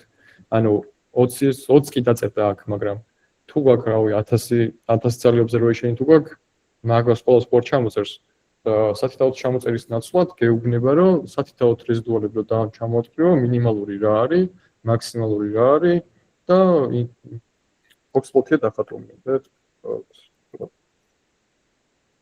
box-plot-ი ხო იცით თუ არის? თუ ჩვენი მონაცემები არის გაფანტული, box-plot-ი ამას აკეთებს, ნახეთ მინიმალურს ეძებს, მერე ეძებს მედიანურს შუაში რა არის, მაქსიმალურს. upper quartile ეს არის, lower ეს არის მაქსიმუმი. 5 ნაწილად ყოფს მონაცემებს. და აი განახეთ ხა outlier-ი, non-outlier-ის case-ები როგორ არის.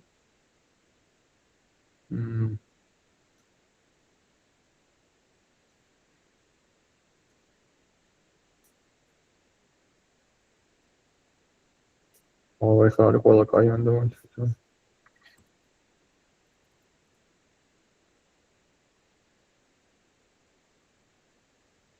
აი ნახეთ. თუ მოკლედ მონაცემები ნორმალურად არის განაწილებული, ეს 5 რაც არის მოკლედ ეს არის სიმეტრიულია რა. ნახეთ დაშორება ამასა და ამ წერტილებს შორის მანძილები, აი ამ აქედან აქამდე მანძილი და აქედან აქამდე მანძილი სიმეტრიულია. ესეც შუაში არის. მაგრამ თუ დატა არის skewed და ეს იმედია რაც ნიშნავს skewness, ანუ წანაცვლებული არის მარცხნივ ან მარჯვნივ, აი ეს მედიანაც მაგას მიყვება. აქ ნიშნავს, რომ მონაცემები მინიმალური და პირველი კვარტალი ერთად არის. ანუ ეგ ნიშნავს, რომ მთელი მონაცემები მარცხნივ არის მიჩოჩებული და აქეთ აქ ძელი თავი. აი ეს წერტილები რაც ვერ დაფარა, ეგ ნიშნავს, რომ ესენი არიან ყველა outlier წერტილები. და ანუ აქ ვერ დაახასიათავ.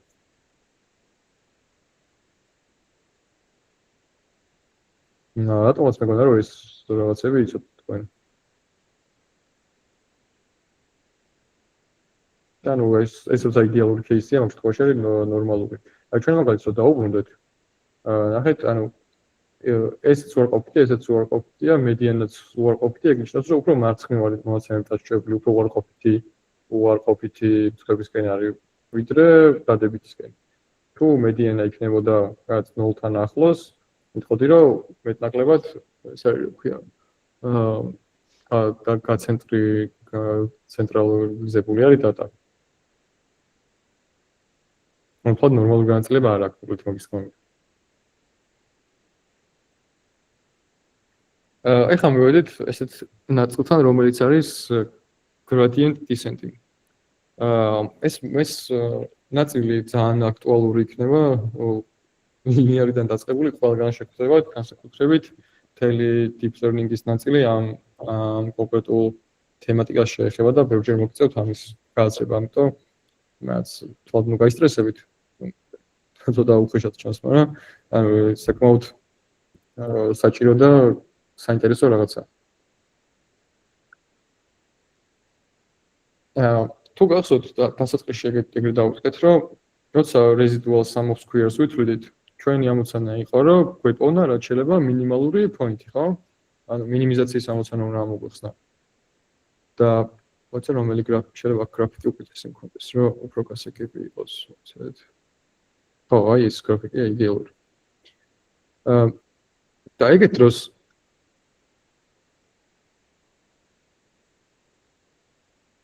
თქვათ ახლა რომ იმის რა ქვია residual-ის sum of square-ის ნაცვლად რაღაც სხვა loss ფუნქცია გვაქვს. და ეგეთ რაღაც, მაგრამ რაც არ უნდა loss ფუნქცია გქონდეს, პრინციპი და შინაარსი ყოველთვის ერთი და იგივეა. უეჭველი გვჭირდება weight-ები, ანუ beta 1 და ეს რა ქვია beta 0 რა. და უნდა დავუკვირდეთ რომ მაგათ кейსი, ანუ ამ ორი კოეფიციენტის შემთხვევაში როგორ შეიძლება ჩვენი loss and cost, ანუ ზოგადად cost ფუნქციას ეძახიან, ზოგადად loss ფუნქციას ეძახიან. შინაარსი ერთი და იგივეა. ანუ ყოველთვის გვინდა რომ ეს ჩვენი შეცდომის ფუნქცია, თუ ქართულად არ ვიცი როგორ არის, ეგ იყოს ყოველთვის მინიმალური. მათემატიკურად წარმოებული დავთვალეთ, ხო? მაგრამ ზოგჯერ ისე არის, რომ ეს ფუნქცია ლინიარ შემთხვევაში ოკეია, რომ მარტივი არის და წარმოებული simple-ის შემთხვევაში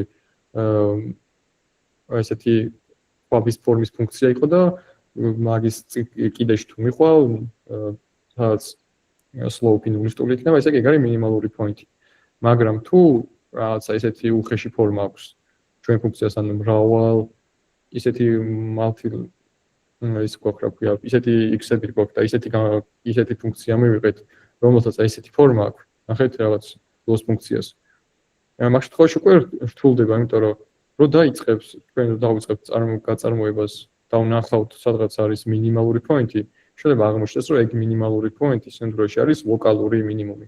ლოკალურსა და გლობალურ მინიმუმის შორის სხვაობა არის, რომ გლობალური მინიმუმი არის საერთო ფუნქციის მინიმუმი და ლოკალური მინიმუმი არის კონკრეტული ფუნქციის რაღაც რეინჯზე არის ეგ მინიმალური წერტილი. ეგ ნახეთ, თუ დაიწყებთ აქედან, ესე წამოვა, თუ აქ ჩავარდებით, ეს წერტილი ეგონება თქვენ ფუნქციას მინიმალური და გაჩერდებით ისეთი ბეტა 0-ის და ბეტების არჩევაზე, რომელიც გეტყვით, რომ აი ეს არის, სადაც თქვენი ფუნქცია არის მინიმალური, მაგრამ სინამდვილეში აი ეს არის story point-ი. და ეს ისე მოხდა, რომ აი აქ თუ ჩავარდით, მე მათემატიკურად ძალიან რთულია, იმიტომ რომ გეგონებათ, რომ სხვა გზა არ არის, ანუ აქ უნდა მოხვედრილიყავით. და მეორე ვარიანტია, რომ თუ ესე წამოხვიდოდით და ესე წამოხვიდოდით, ჩავარდებოდით აქ და გაგიმართლებოდა და იქნებოდა თქვენი გლობალური მინიმუმის წერტილი.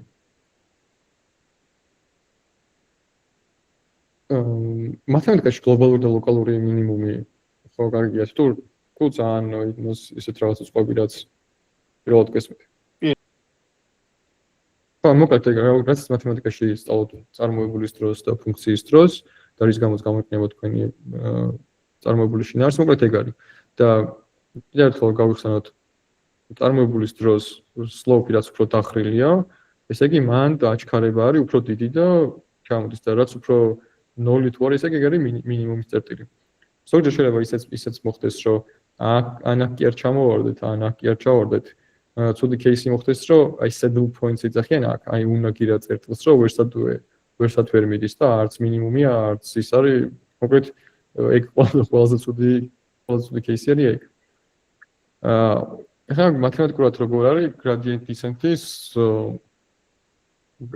კალკულაცია როგორ ხდება? პირველ რიგში უნდა გავსაზღვროთ რა არის ჩვენი loss ფუნქცია. მერე უშუალოდ უნდა შევეცადოთ, რომ ეს ამ ყველაფრის მინიმიზაცია მოვახდინოთ. თავდაპირველად თვითვლით მის წარმოებულს და ვცდილობთ, რომ ამ წარმოებულს გავყვეთ და ისეთ წერტილში გავშვედეთ, სადაც ჩვენი დანიშნულება იქნება ყველაზე მინიმალური. მაგრამ არაფერი ისეთი განსაკუთრებული არ არის, მათემატიკურად ჩვეულებრივი წარმოებულია და ნუ მაგაში გეხმარებათ. ერთადერთი ტერმინი არის, რომ learning rate-ი შემოდის. ეგ არის უბრალოდ სიჩქარე, რამდენად ჩქარა გინდათ რომ მიაღწიოთ, ანუ აჩქარების ეფექტია.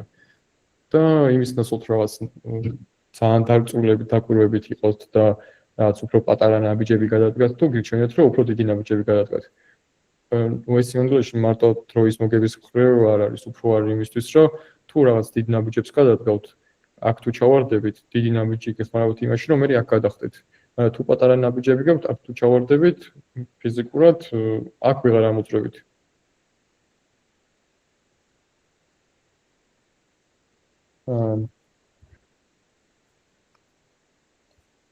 ესეთ GPT-ს დავახატინე და უთხარი, რომ 4 სხვადასხვა წერტილიდან დაიწყეთ ხო?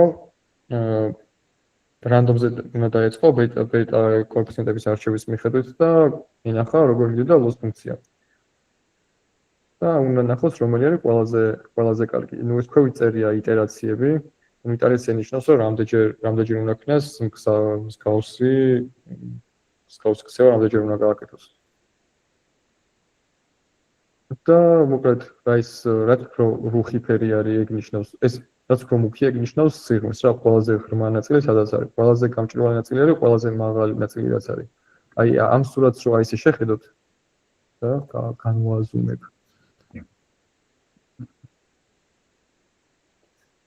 აი ეს სურათი და ეს ერთი და იგივე, უბრალოდ ეს რო 3D რო გადაიყვანო 2D განზომილებაში, აი რუკებზე თუ გინახავთ სამხედრო რუკა ან რაღაც ეგეთი გეოგრაფიული რუკა, მანდ არის რომ კავკასიონის და მთის სიმაღლებს უბრალოდ ეს შრეები აქვს და ეს შრეები ნიშნავს რომ ან ძალიან ღრმა არის, ან ძალიან მაღალზეა.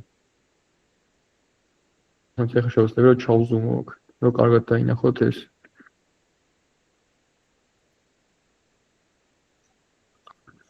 ოკეი. მეგონი ძალიან რო ჩავდივარ, მე უფრო კარგად არ ჩანს. რაღაც ესეთი ჭიქის ფორმა აქვს და ვიწყებთ აქედან ამ წერტილიდან და გვინდა რომ ესეთი ჭიქის კიდეში ჩავარდეთ, რომელიც ყველაზე ღრმა იქნება, ეს ჭიქა რო სიმეტრიული არ იყოს. და რაღაც ყველაზე ეს რო უფრო ჩაღრმავებული იყოს, ვიდრე ეს. ან სხვა ნაწილი. მოკლედ თავდაპირველად რა კითხოს დაიწყო მინიმიზაციის ამოცანაზე, თვალდელი მარტივი არ არის. ფიგურის შემთხვევაში კიდევ ერთხელ ვიმეორებ, რომ რაღაც concave function-ი ქონდა იმ residual სამოსქერის შემთხვევაში ძალიან მარტივი იყო, პირდაპირ იყო, მაგრამ თუ გვაქვს აი ბევრი ფიჩერები, ბევრი წოდები თუ აქვს, მან შეიძლება ისეთი რთული ფუნქცია გქონდეს, რომ თლად მარტივი აღარ გახდეს ისეთი წყვის არჩევა, სადაც ლოკალური მინიმუმში არ ჩავარდებით და პირდაპირ გლობალურში ვიქნებით.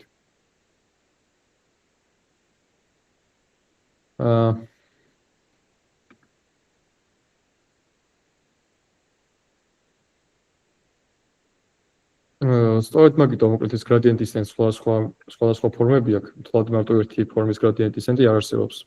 არსებობს ზოგი ბაჩური არის, სტოქასტიკური და ასე შემდეგ და მაგებსაც ალბათ სხვა თავებში გაივლის. ყველას თავისი მნიშვნელობა და არსი აქვს, მაგრამ ძირითადი დანიშნულება მიდგომებს შორის არის ის, რომ აი ამ ისე უნდა მოიქცეთ და ისეთი სტრატეგია უნდა ერჩიოთ, რომ რამენაირად ამ ლოკალ მინიმუმში არ ჩავარდეთ და ყოველთვის გლობალურ მინიმუმებში აღმოჩნდეთ. მოკლედ ახლა ამ ლექციის შეჯამებისკენ რო წავიდეთ. ამ ლექციის როცა ვარასერჩებდი, გამიშთა კითხვა, რომ მოკლედ ეს რეგრესია რატო ქვია თქო, იმიტომ რომ რეგრესია ხო უფრო ცუდ რაღაცას ნიშნავს. და ნუ აღმოჩნდა ეგეთი რაღაც, რომ რეგრესია იმიტომ ქვია, რომ გალტონის აღმოჩენის დროს, გალტონს ეკუთვნის ეს ტერმინოლოგია. აღმოჩნდა ეგეთი რაღაც დაკვირვების დროს, რომ მშობლებს და დაშვილებს როცა უყურებდა, მაღალ მშობლებს უფრო დაბალი შვილები ყავდათ და დაბალ თუ ძალიან მოკლედ მაღლები იყვნენ მშობლები, შვილების სიმაღლე ქვევით მოდიოდა და დაბალი მშობლები ზევით მიდიოდა და ჯამში ეგრე გამოჩნდა, რომ რეგრესი ხდებოდა საშუალო მნიშვნელობისკენ. და ისედაც ჩვენს გრაფიკებს რო დააკვირდეთ, აი აქაც ნაცვლად ჩანს, რომ აი გრაფიკებს ისეთი ხაზის თუ აერჩევ, რომელიც უფრო აი ამ წერტილის საშუალოებთან უფრო ახლოს არის, ეგ არის ყველაზე კარგი fitting line-ი რა. და მაგიტო ეწოდა ეს რეგრესიის ფუნქცია. მაგრამ ხო რავი მეც ახლა გავიგე.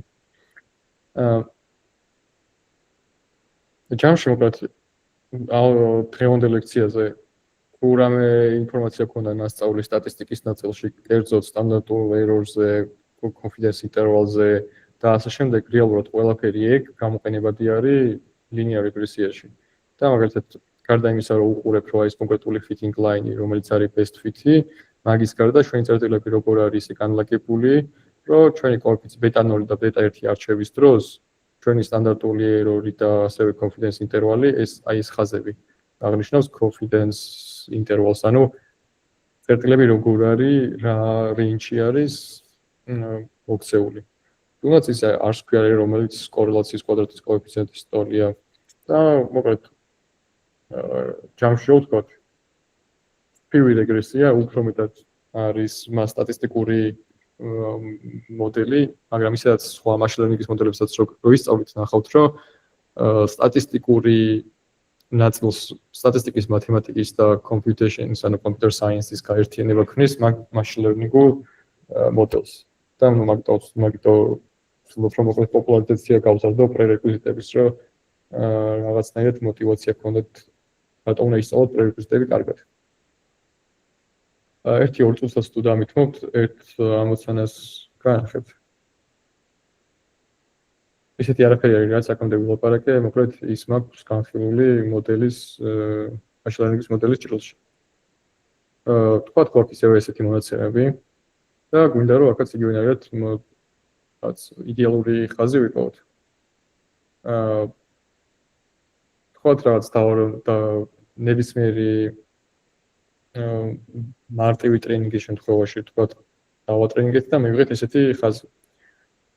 მაგრამ აქ კითხვა არის, რომ შესაძლებელი არის თუ არა, რომ ამ ხაზზე უფრო კარგი line-ი მოვძებნოთ, რომელსაც უფრო კარგი performance ექნება. ამის მოხდენა შეგიძლიათ სხვადასხვა მიდგომით. ერთ-ერთი არის, რომ კიდევ ერთხელ მონაცემებს ჩავხედოთ და დავაკვირდეთ რა ხდება.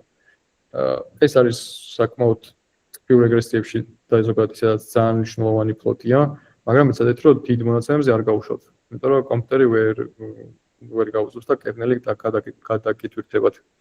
ეს გიჩვენებს რას, რომ კონკრეტული ფიჩერების x1, x2 და ასე შემდეგ მაგ კონკრეტულ ორ ფიჩერს შორის როგორი კავშირი, ანუ მონაცემები როგორ არის განაწილებული რაღაც უფრო სწორხაზოვნად მიდის ერთის და მეორეს და იწვევს თუ არა, ერთის და მეორეს კლებას იწვევს თუ არა, თუ არანაირი კავშირი არ არის. და ზოგადად ინდიპენდენტობა, ანუ დამოუკიდებლობა სლოდებს შორის არის ძალიან მნიშვნელოვანი რაღაც წრფივ რეგრესიის დროს. ანუ თუ აღმოჩნდა ისე, რომ აი ეს ხაზი არის სწორხაზოვანი, იქ ნიშნავს, რომ ორ სლოდს შორის არის მაღალი კორელაცია და დიდად გათვალისწინება არაფერს არ გაწევს. ჯობია რომ უფრო ესეთი არაფრის მომცემი კავშირი არ იყოს, იმიტომ რომ ერთმანეთისგან სრულად დამოუკიდებელი იქნება. მაგაც რო შეხედავთ ნახავთ, რომ აი მაგალითად X-ად ფიჩერსა და target variable-ს შორის მაღალი კავშირია, მაგრამ მულტიკოლინიარობა არ ნიშნავს X-სა და Y შორის მაღალ კავშირს. მულტიკოლინიარობა მოქმედებს იმ შემთხვევაში, როცა არის მაღალი კავშირი X-ებს შორის. ანუ ეგ არ უნდა აგერიოთ ერთმანეთში. იმიტომ რომ ასეთ დროს თუ X-ს გადააგდებდით, თქვენი მოდელის პერფორმანსი გაუარესდებოდა. იმიტომ რომ მნიშვნელოვანი ფიჩერი არის Y-ისთვის. და ასევე კიდე საყურადღებო არის, რომ თუ X1-სა და Y-ს შორის აქ რო ერთი ეწეროს, ეგ ნიშნავს, რომ რაღაც შეგეშალათ და შემთხვევით აღმოჩნდა, რომ target variable-ის მსგავსი ცვლადი გაქვს გათვალისწინებული მოდელში. და ეგეთი უნდა გადააგდოთ. ნუ ეს კორელაციის კოეფიციენტის გავლის დროს კი გავიარეთ, რომ სიმეტრიულია ეს მატრიცა და შეგიძლიათ რომ ან მარტო დიაგონალის ქვევით დააკვირდეთ, ან დიაგონალის ზევით. იმიტომ რომ სიმეტრიულია ეს ყველაფერი. კიდე სხვა რამ აქვს, ნუ ხო აქ სხვადასხვა პარამეტრებით მაქვს შეფასებული, მოკლედ mean square error-ი რა არის, root mean square error-ი რა არის, mean absolute error-ი როგორ იცვლება და ასევე train-ზე და ტესტის შემთხვევაშიც როგორ არის განაწილებული ერთმანეთის მიმართ.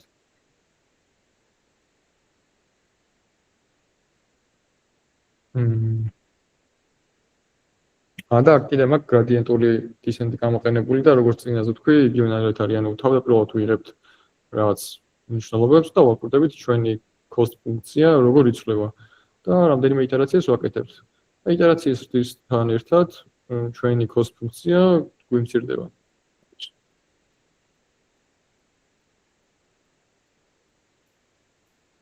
და მოკლედ სულ ეს არის. ერთადერთი რაც მინდა რომ გირჩიოთ არის რომ დიდად მოკლედ ამოცანების ამოხსნაზე არ ფოკუსირდი, იმიტომ რომ კაგლის кейსებს ავტვირთავ და ჩემი რჩევა იქნება რომ ეხლა რა ამოცანასაც გაგიზიარებთ ნოუთბუქს კაგლის ლინკი იქნება და იცადეთ რომ შეღობა გასწავლეთ როგორ უნდა.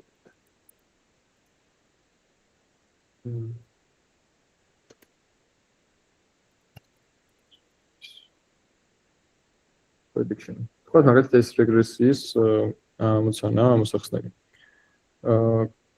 დაგწერია მოკლედ რა ამოცანაა. შემთხვევაში ნახეთ მეტრიკებით წერია რა მეტრიკით უნდა შეფასდეს. აი როგორც გითხარით და თვითონ ამოცანას თავისი საზომი აქვს და მოცემულია რომ root mean square error-ია მთავარი. და თქვენ solutions-ს ავატვირთავთ, შეიძლება ძალიან მაღალი შედეგი გქონდეთ mean absolute error-ზე, მაგრამ ვიღაცას გქონდეს ამაზე და ამ რადგანაც ამის ფასდება უფრო უკეთესი იყოს. ამიტომ მაგას უნდა დააკვირდეთ რა არის შეფასების მეტრიკა. მონაცემები მოკლედ შეგიძლიათ აქედან გადმოიწეროთ პირდაპირ. აი კოდის ნაწილს გულისხმობდი. ეს ყველაფერი რაც ახლა ვილაპარაკეთ, ეგრო კარგად გაიაზროთ.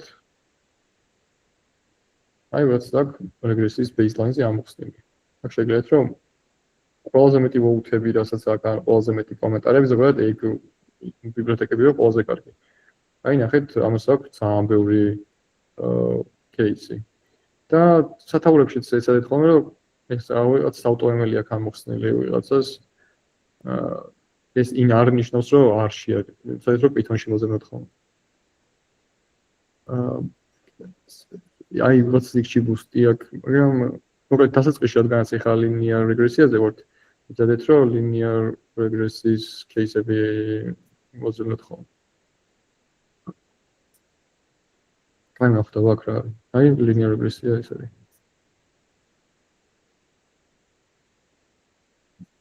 აი ახლა თითოეულ დატის დისტრიბუცია აქვს მოძებნილი ვიღაცას. მაგრამ ხო ანუ ეს ცოტა როცა ცოტა ვოუთი აქვს, ციტად კარგი library-ები არ არის ხოლმე.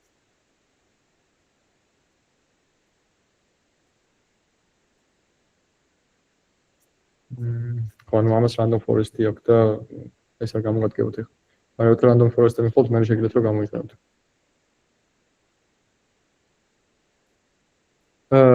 ოკეი, სულ ეს იყო მგონი. ვაიმე, თავი გამომჩა.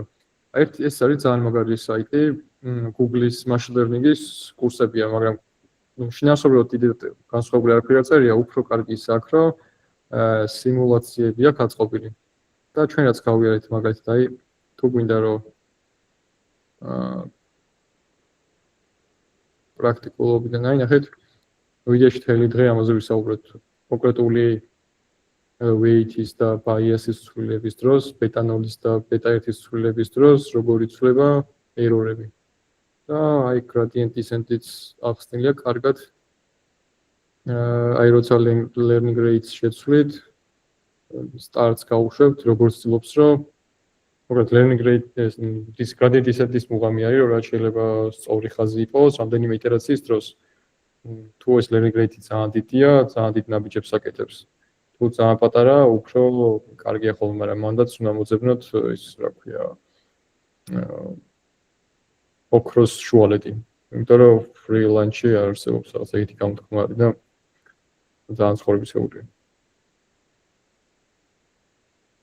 რაკაც შეგიძლიათ რომ მოკლედ დააკვირდეთ, როგორ იცვლება კონკრეტული ცვლილების დროს, რა იმართება თქვენს error-ებს. ეს რო თქვენ ხიდან დაწეროთ, საკმაოდ ბევრი ძალიან დიდი ის მოგიწევთ, რა ქვია, წვალება. მაგრამ ნუ ვისაც თავს გაიშენებთ, შეგიძლიათ რომ გავსი პლატფორმა აწყოთ. ხო, სულ ეს იყო ისთვის, რა მეკითხვები თუ გაქვთ, შეგიძლიათ რომ ამიზიაროთ ან მითხრათ ან მე მოს კითხვა ერთი, ეხლა რაც